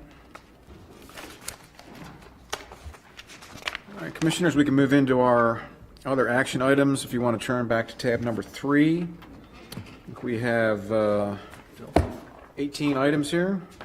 Do I have what? The first item, tab 3, item 1, page 1, is the Proclamation 2237, Pillar of the Month, Fairness. I'm sorry. I apologize. I think you said Ferris. I said we were talking Fairness. about Ferris earlier. Where's Bueller? Fairness. Fairness.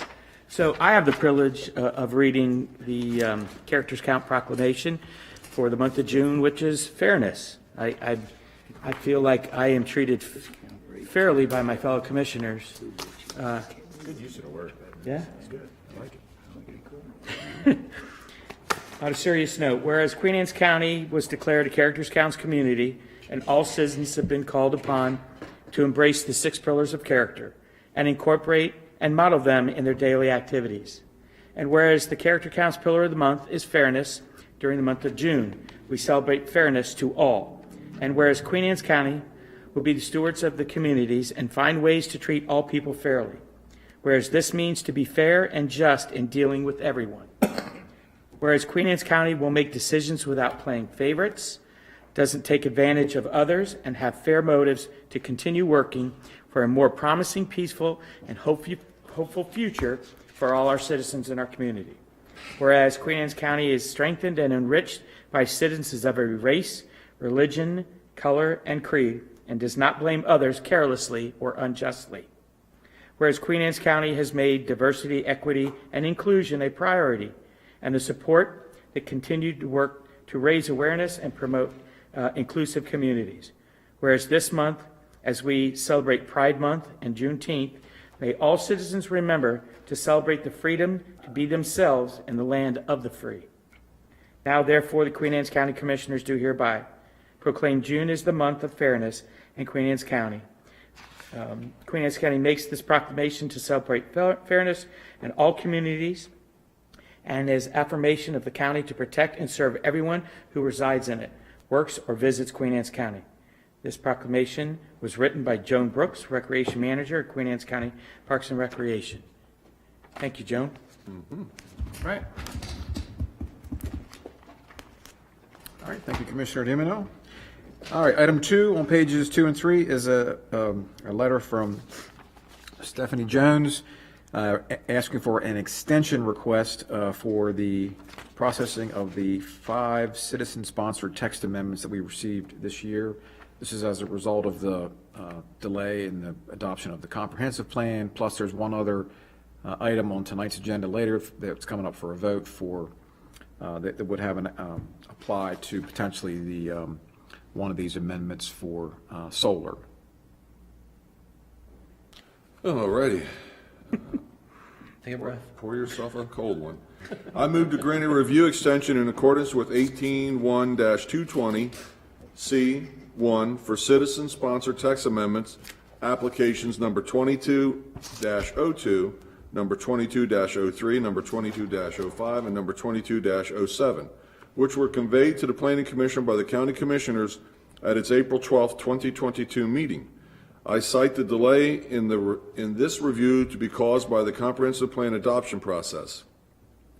I further move to grant a review extension in accordance with 18-1-220C1 for citizen-sponsored text amendments application 22-06, which also was conveyed to the Planning Commission by the County Commissioners at its April 12, 2022 meeting.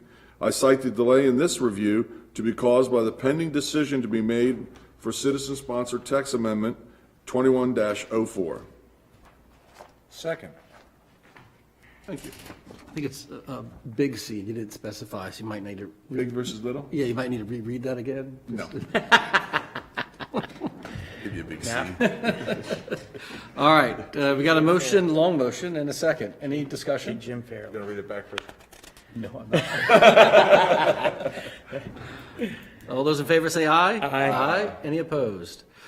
All right. So extending it, I guess it's too late, we voted, but extending it till, The cows come home. what, extending it till when? Well, we got to, possibly next meeting, Okay, possibly the one after that. okay. Yeah, there's a 90-day there's a time limit turnaround on period. it, Right. It shouldn't be, Stephanie's here, I don't think it's going to take a whole lot longer. We Okay. just didn't want to miss the 90-day turnaround period to meet that objective as specified in the code. So I would suspect it'll be July or early, it'll be in July sometime, July or early August at the latest. Just All right. need a few more weeks. I mean, because to obviously, get that done. pushing this out, there's some folks that have these citizen-sponsored text amendments introduced and would just keep delaying it, that there's an end result for their request, or we just keep putting that off. So Yeah. it was a fair question to ask. Yeah, I anticipate we'll have it back in July or early August at the latest. Okay, thank you. Okay. All right, Commissioners, item number 3 on page 4 is a request from the Kent Narrows Development Foundation for a drawal of $20,000 from their 570 fund to cover ongoing expenses and upfront costs for grants, and there's a budget amendment for this later in the program as well.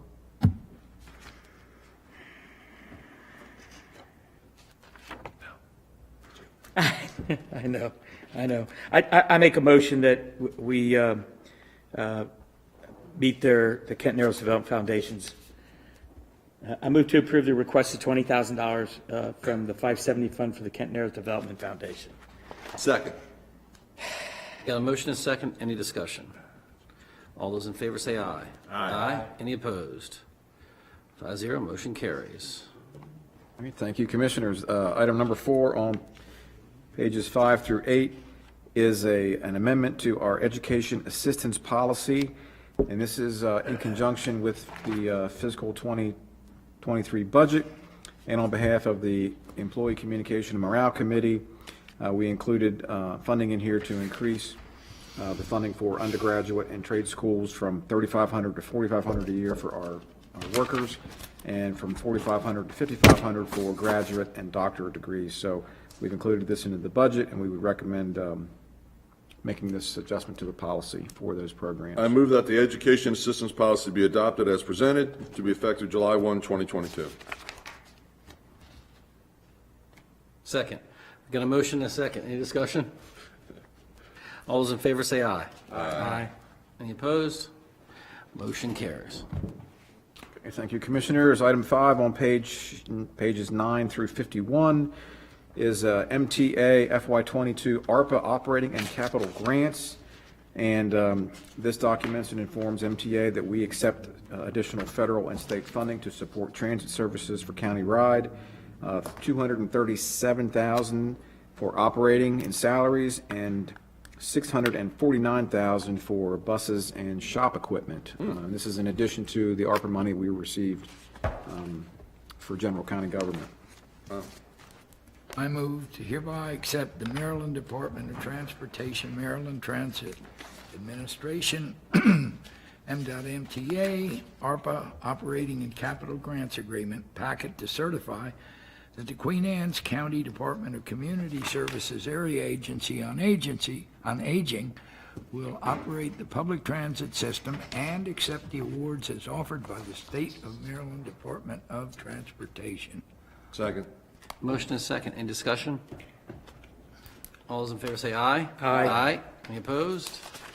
All right, 5-0, motion carries. Thank you, Commissioners. Item 6 on pages 52 through 67 is the MOU between, actually it's three parties, two MOUs, one with MDTA and one with Corrigan Sports. And this is for the 2022 Bay Bridge Run. Already. And so we're all set with this. This took a little longer than we had anticipated because we were trying to negotiate a longer term with MDTA, but they only do one-year deals now.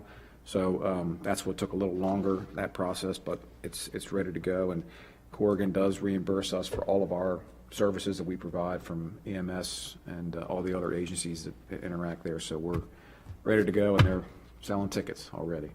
I move that the county approves and executes the MOU between MDTA and the county and executes the MOU between county and Corrigan Sports. Second. Motion is second. In discussion? Yes. So, does anybody have any idea how much money these guys make at this thing, and should they be I have no understanding of whether this is an enormously lucrative deal or a scrape even, or... Well, I know that, I mean, they wouldn't put it on year after year if they weren't making a little bit of I money. take your point, the first years before, they were putting 21,000. I think the most was 20, just short of 22,000 runners. They only did 10,000 last year, so I don't know that it's a. Well, I think that was gangbusters. by design because it was the first year that Corrigan took over the race from the previous company that owned it. Sparrowville, yeah. So I think they probably scaled back a little bit deliberately, and I imagine they're probably going to allow more runners this time. Well, I think the date conflicted with another big marathon on the coast as well, if I'm not mistaken. Some other big run on the coast. It could have, yeah. So. Yeah, as you used to say, it's a fair question, sir. Sure. Sure. Whether it's profitable enough for us to try to stick our beak into it.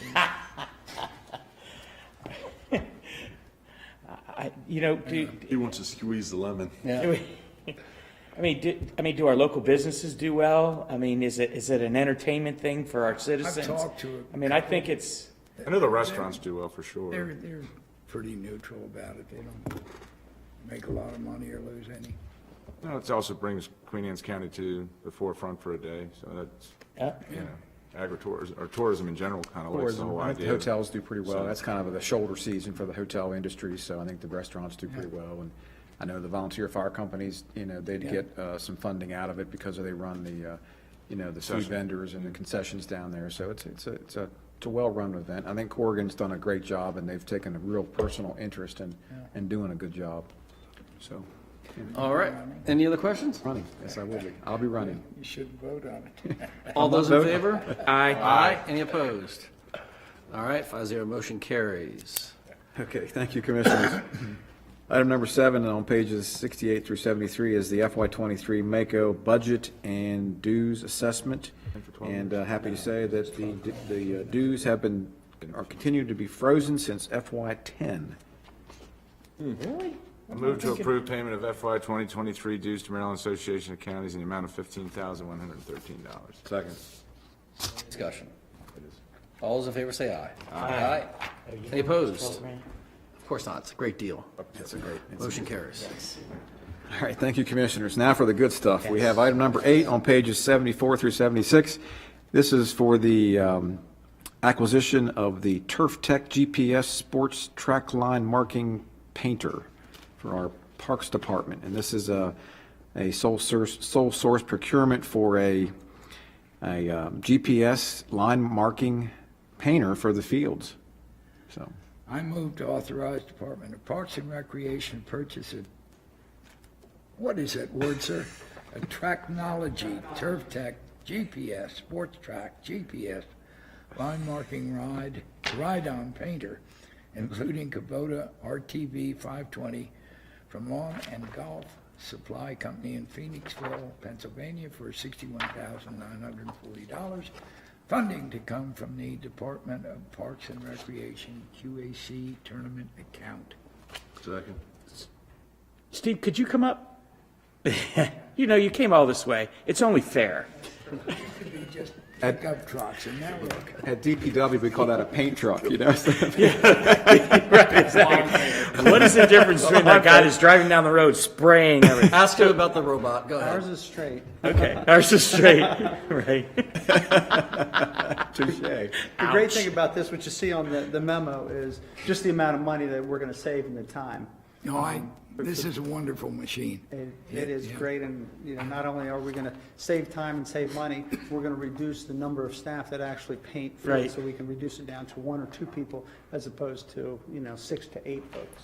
I can remember when we had grass football fields at the high school and going out there with 5 or 6 people and moving the big templates and spray painting it and shaking the paint and clean. I mean, it was a monumental task. So this is literally a robot that, based on GPS,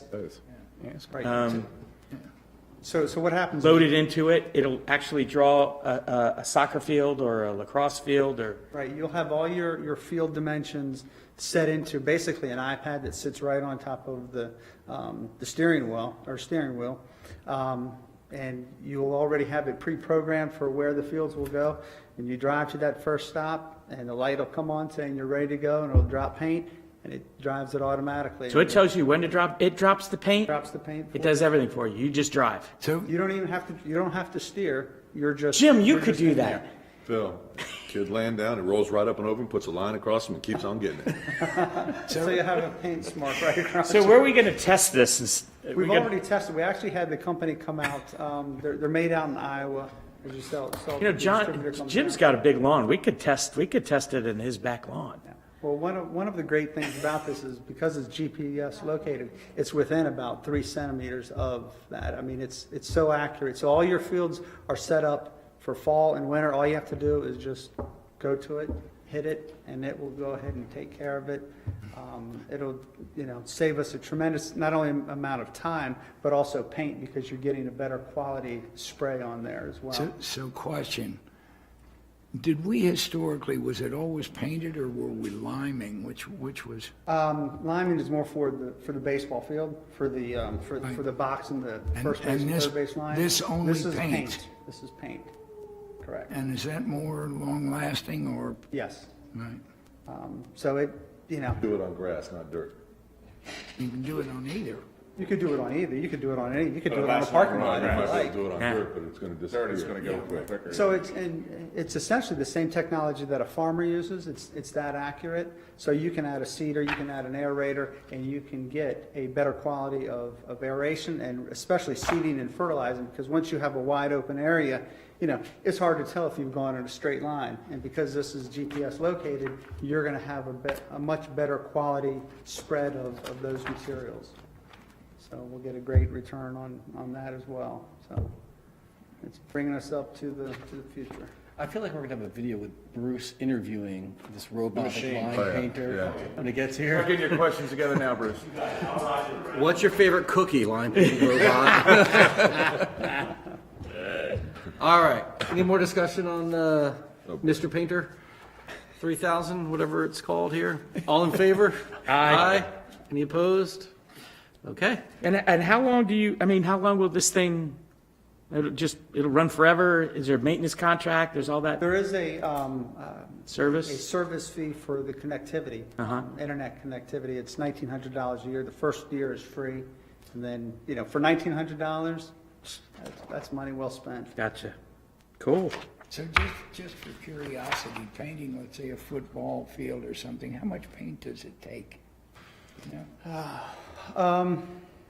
gosh. Well, it should take less with this, It will this new take, guy. it will take less. And that's one of the savings that we'll have is because we're taking less and the cost of paint is going up dramatically as well. I don't know offhand the amount, but, you know, we go through a lot of paint. We're looking to reduce that cost as well this year. I hope you come prepared next time. I'll try to. As long as you say yes, it's a good thing.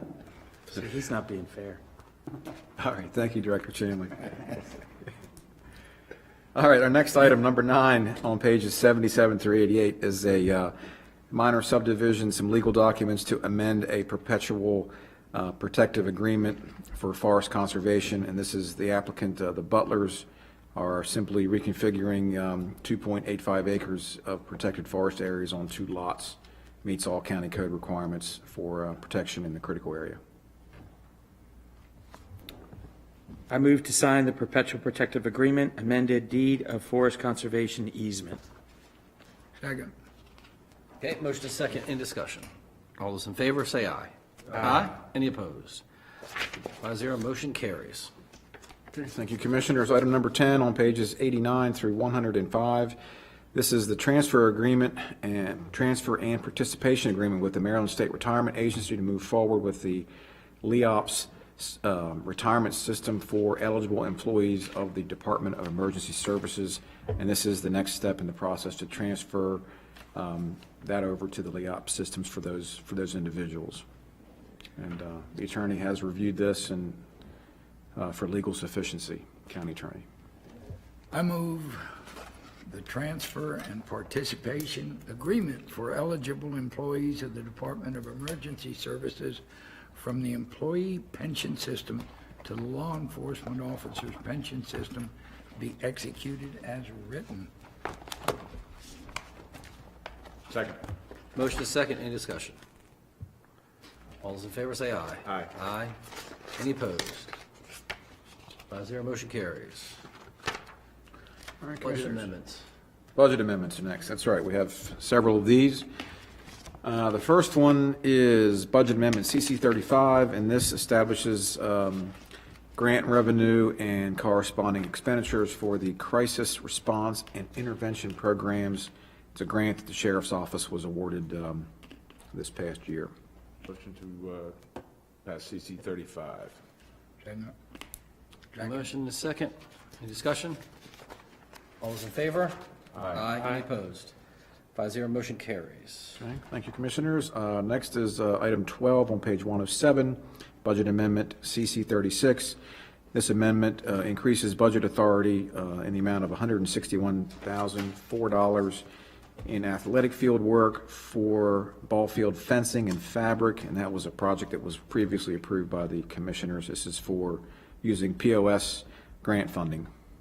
I move to approve budget amendment CC-36. Second. Motion is second, any discussion? All those in favor say aye. Aye. Aye. Any opposed? 5-0, motion carries. Thank you, Commissioners. Budget Amendment CC 37 on page 108, and this amendment recognizes additional actual revenue earned in excess of the budgeted revenue in our tournament and park rents account. And this revenue will be used to fund necessary repairs and buy the field painter that we just purchased, the field painter, at $61,940. I move to approve budget amendment CC-37. Second. Got a motion and a second. Any discussion? All those in favor say aye. Aye. Any opposed? Okay, 5-0, that motion carries. All right, thank you, Commissioners. Item 14 on page 109 is Budget Amendment CC 39. This budget amendment actually removes the budgeted POS funding from the Davidson Park project and a little bit of money, $4,000 from preventative park maintenance, $119,919 from Davidson Park and $4,000 from preventative park maintenance. Motion to approve CC 39. Second. Got a motion and a second. Any discussion? We could just keep pulling money from Davidson Farm Park, don't we? It's almost empty. Yeah, Director Chanley's here. I know he's been working really hard with his capital budgeting and moving some funds around to cover all the expenses. So if you have any questions about that, I know Davidson isn't moving forward, so we wanted to the next amendment puts some of that money back into the ranger station and other projects, trail development that we want to proceed with currently. You want to come up, Steve? Yeah, come on up, Steve. One thing that I need to clarify is we had to remove that money from Davidson, the POS money. POS has basically a 5-year clause that you're supposed to And we've spend been the money. sitting on it, And it's right? been sitting on now probably for almost 8 years. Yeah. Okay. So they had knocked on the door and said, you need to either, Use it or lose start, use it Poop or lose get it. off the pot. So we just took it from Davidson and put it into Terrapin Ranger Station and Restroom to help fund that program as well. They're good. So to that end, I will motion to approve CC 40, which just does everything Steve just said. That's right. See it up there? Yeah, we just did it, right? Did we didn't vote on CC? We did 39. Yeah. We did vote on it. We need to We voted vote. on 39. Yeah, 39, We're on 40, right, 40's putting the money back Give a into the second. place. I'll second. All in favor? Aye. Aye. Any opposed? All right, let's move on to CC 41. All right, CC 40, CC, No, we just 41. 41, he just did 40. oh, okay, I'm sorry. He skipped over your part of it and just went straight to the I motion. got you, all right. Steve did the whole explanation. Steve That just was did the whole good for thing. Another one. You say Ranger Station, he gets excited, you know, just. I know. Yogi Bear? All right, budget amendment CC 41 is for the Cross County Connector Trail, and this is to this is the project closeout. This was federal money that we didn't use for that project of 1.25 million. So that, we're just taking that off the books. We never received the revenue, we never used the money because the budget was, I don't know, 6 million and we billed it for 4. Motion to approve CC 41. Second. All in favor? Aye. Aye. Any opposed? Let me ask you a question, because almost every 2 commissioner sessions, somebody comes in and says, when are the South Island Trail and the Cross Island Trail going to be hooked together? What is the future story of that? We're still moving forward. We're in the process of developing plans right now from Davidson Road up through Mowbray to connect up to Ellendale? Bay Cove. Bay Cove? Bay Cove, I'm sorry. Bay Cove, right. Yep. To there, and that will be a nice long stretch. The trouble part is crossing over from one side of the road to the other, and then also crossing over Route 8. Right. If we want to continue to cross over, Well, we do it pretty good. We do it pretty good coming off of the high school to Terrapin. Yeah, I mean, that's Route 8, kind of. and there's options that we worked with Steve Cahoon and his group about, where to cross over 50. Right. Yeah, because people, Kimley Horn came together with 4 options that are all, they're all viable, they all have their good points and bad points. But again, that's a big task right there to cross over. But, when you cross over 50, I think part of the plan is, do you want the trail to be more of a user experience, or do you want it to be connectivity where I can connect neighborhoods to schools and to libraries and to stores? Or do I just want to continue and have a nice leisurely ride or run? And that's the choice that you have to make. And you have, your 2 extreme options give you those 2 things, and then you got 2 options in the middle. And we all have our opinion for what we think is That's best. right, we all have our opinions. And I don't think I've ever seen a school-age child on any of those trails, so that's just my opinion. I was told years ago that just crossing over 8 would be $1 million deal. Do you have any sense of the funding that's needed to do this? And You mean a bridge over 50? a bridge. No, over 8. Oh, 8, yeah, 8.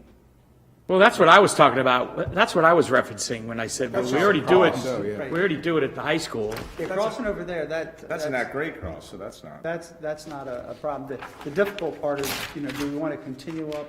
I should have said continue up Route 8 and cross over 50 It's at the that bridge close. there. That's, to That's me, more that than is that's a very dangerous That's combination like there. a $2 million deal It's more than that. just to do that. 15. Yeah.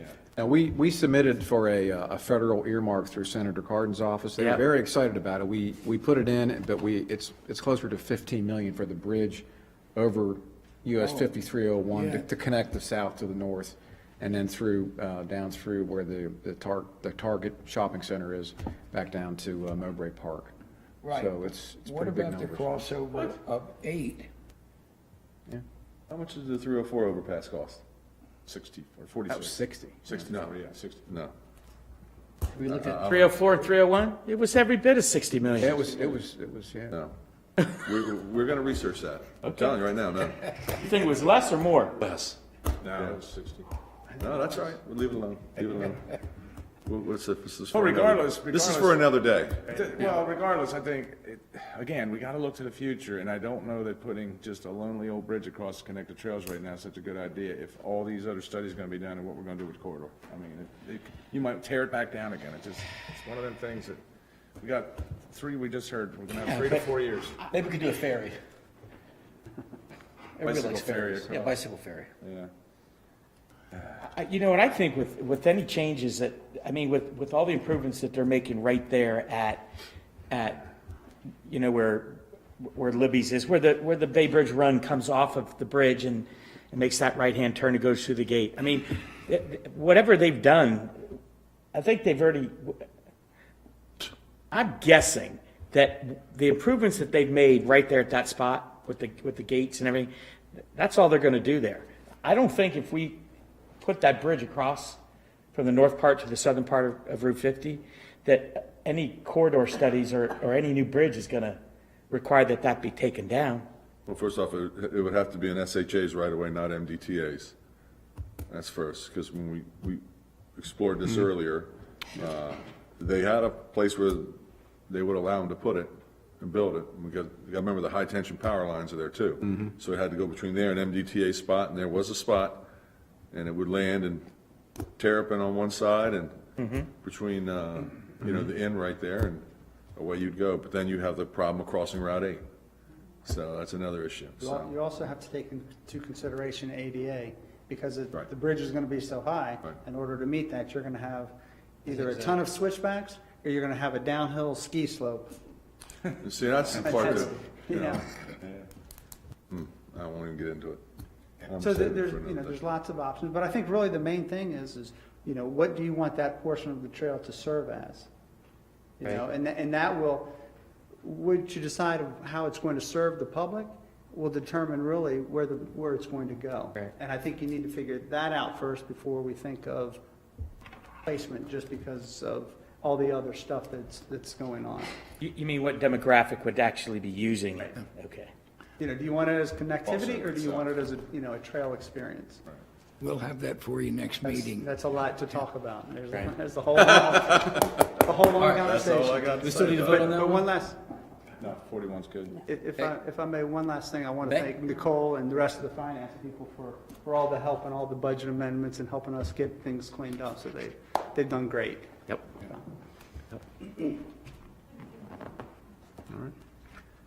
CC 42? And thank you for that question, Commissioner Wilson. Appreciate that question. I'm sure you do. Yeah. Budget Amendment CC 42, item 17 on page 112. And this is the amendment that establishes budget authority to spend the funds for the Special Revenue Fund for the Kent Narrows Development Foundation, and this is, goes with the They wanted an draw. advance on their 570, right? Right, so that establishes that. So I make a allocation, motion that we approve CC-42 since we did already, Essentially. right? Right. Second. Motion is second, all in favor? Aye. Aye. Any opposed? All right, and I think we have, One desk item, Commissioners. Number one, the Rural Broadband Grant Support Letter, and our Department of Economic and Tourism Development is seeking additional grant funding under the Rural Maryland Development Fund to improve broadband access in commercial areas, and this is a support letter for that. I move that we approve the request to provide a letter of recommendation for the support of the grant for expansion and improvement of broadband in commercial areas in Queen Anne's County. Second. motion is second. Any discussion? All those in favor say aye. Aye. Any opposed? 5-0, motion carries. Okay. And we have a legislative item remaining. Yep, that is all of our action items. We have a legislative item. We have County Ordinance 2104, an act concerning the utility scale solar array district in Queen Anne's County. It's available to be voted on. That's tab 7, item 2. I move to adopt County Ordinance 21-04.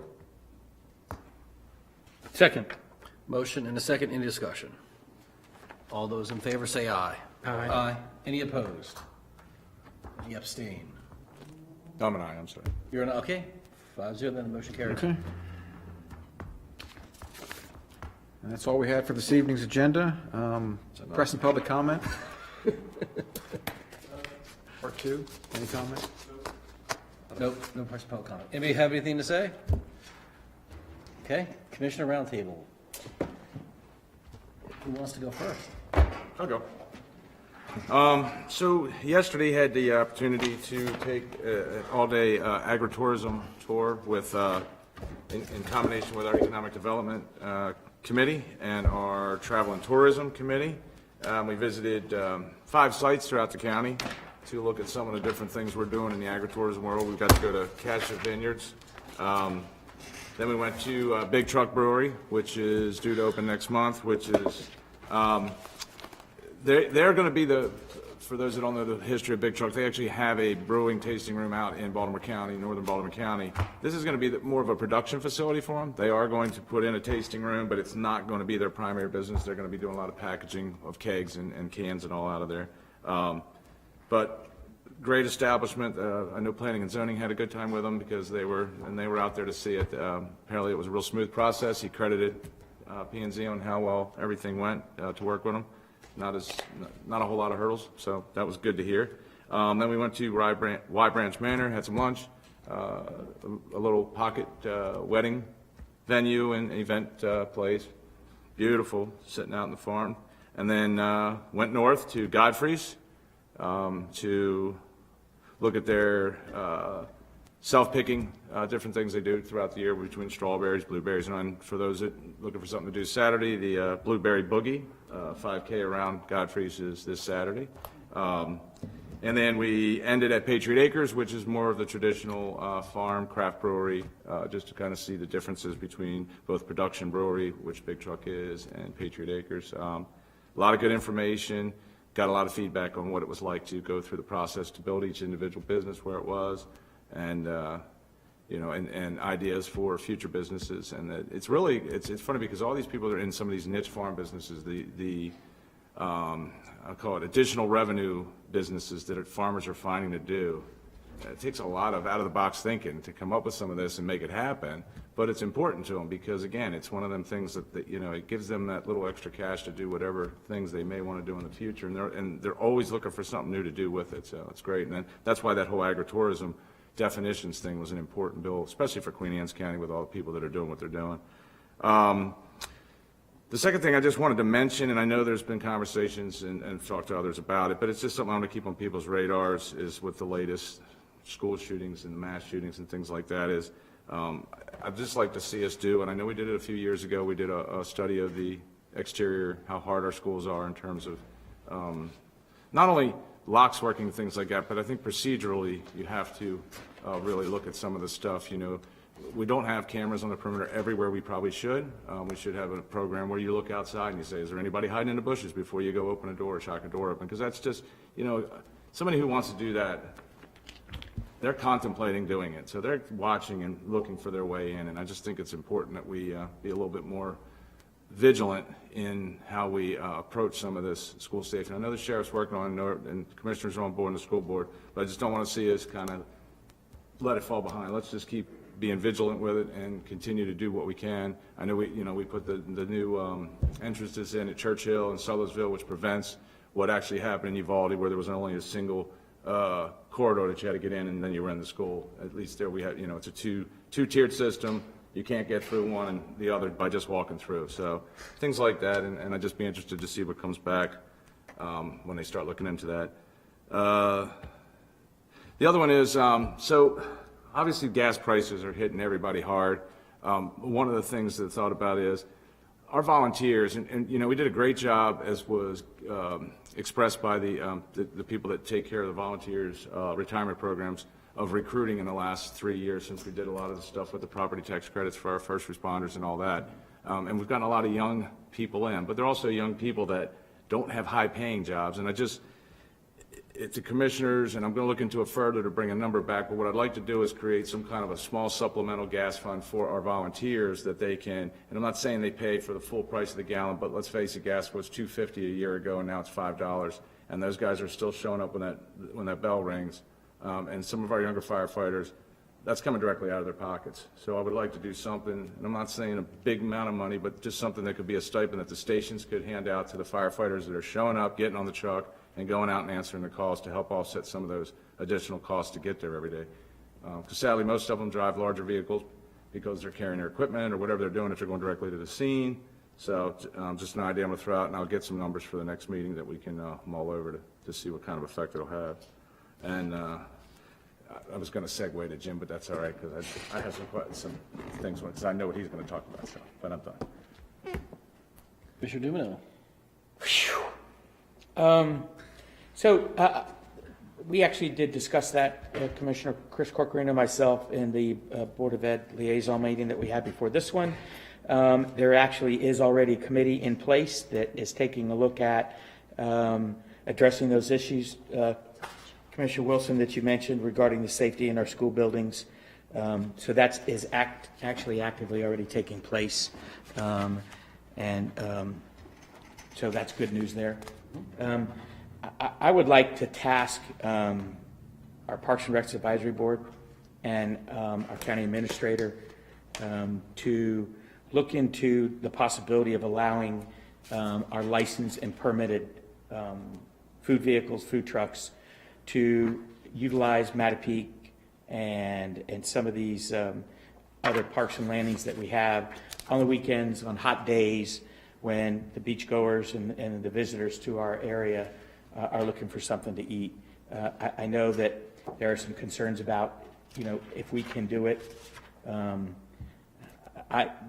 We're losing our local businesses are losing an opportunity to generate income from folks that are visiting our parks and beaches from across the bridge.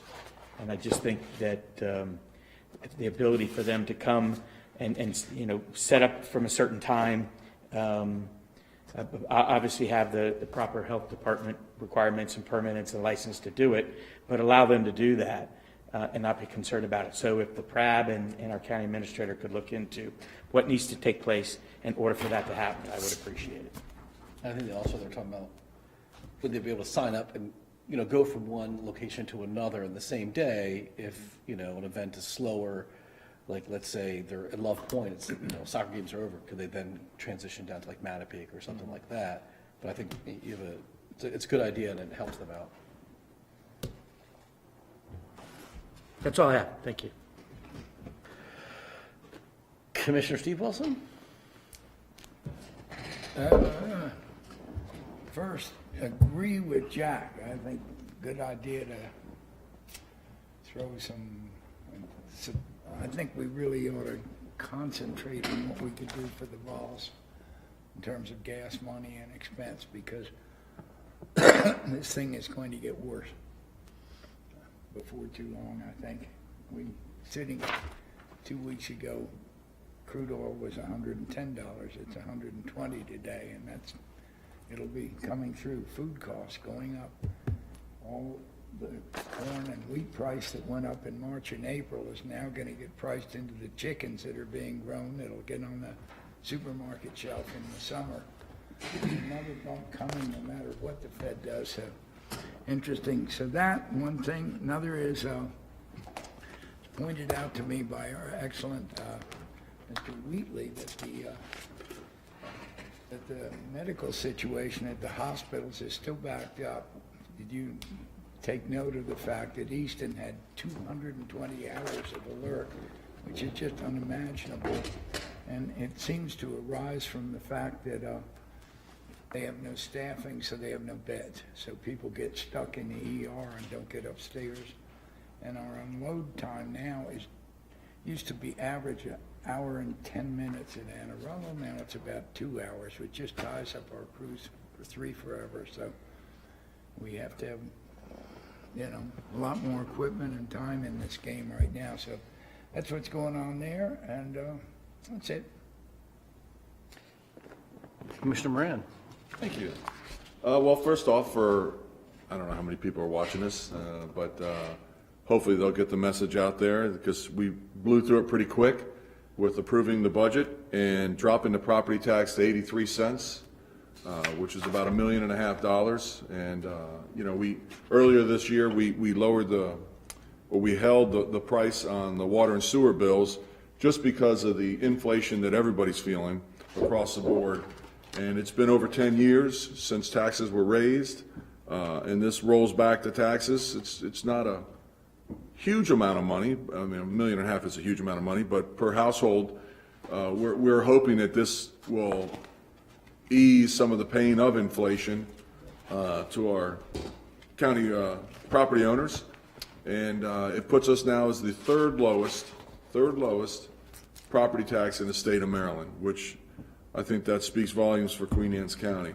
Considering there's 23 counties in Baltimore City. That's correct. And we're the third lowest, not the third highest. So those that say their taxes are out of control, you must be making a lot of money.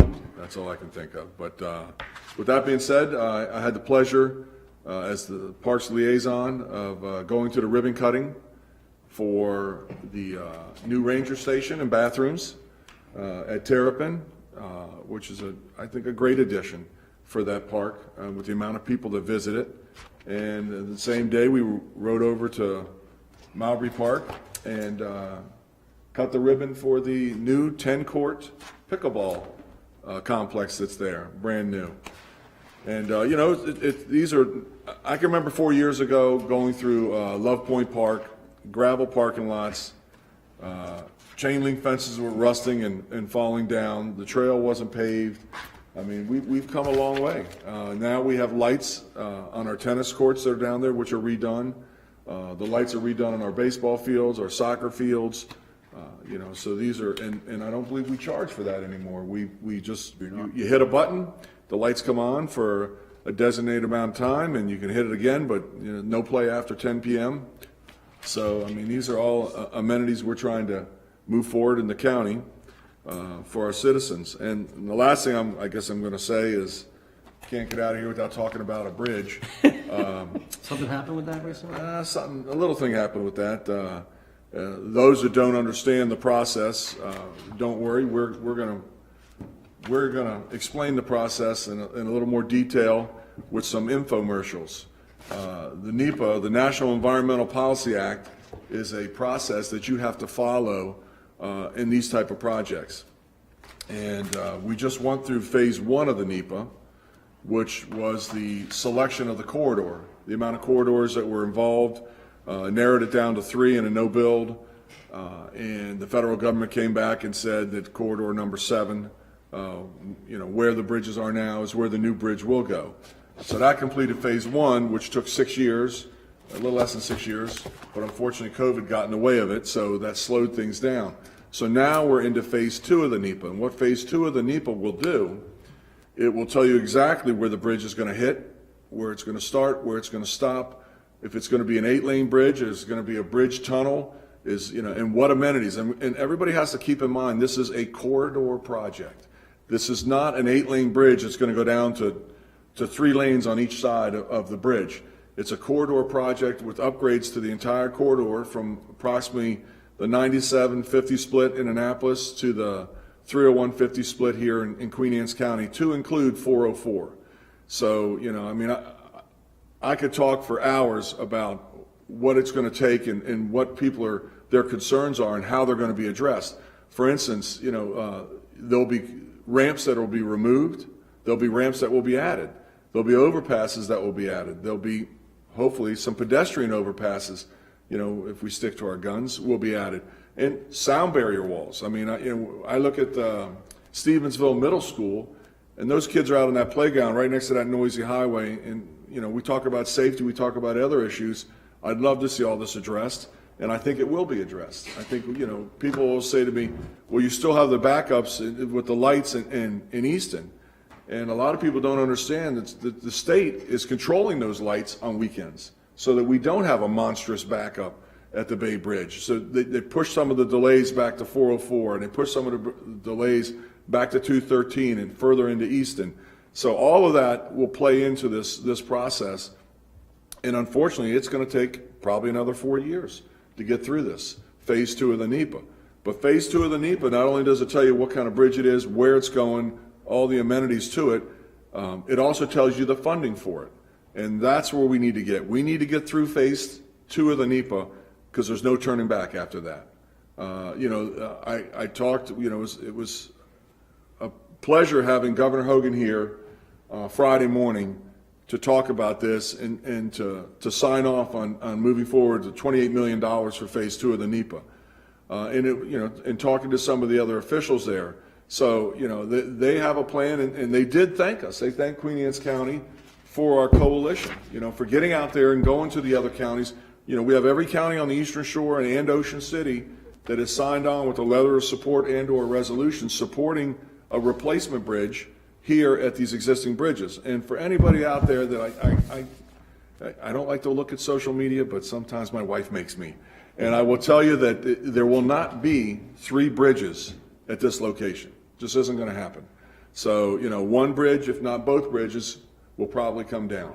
And again, that'll all be laid out at the end of the phase 2 of the NEPA.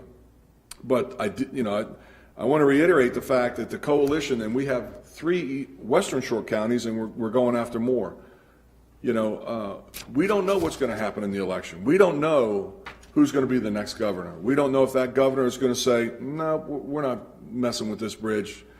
So we need to keep this train on the tracks. And the best way to do that is to keep the coalition informed, keep them supporting it, because it's going to be awful hard for anybody to come into office when we have, right now we're at, how many counties, Todd, total? 13. 13 right now, and hopefully we'll be at 16 here within a month. And those numbers speak volumes for the project. It's the largest project the state of Maryland will ever, I think, do. Somewhere in the neighborhood of $7 to $10 billion, and God knows what construction costs it'll get to. But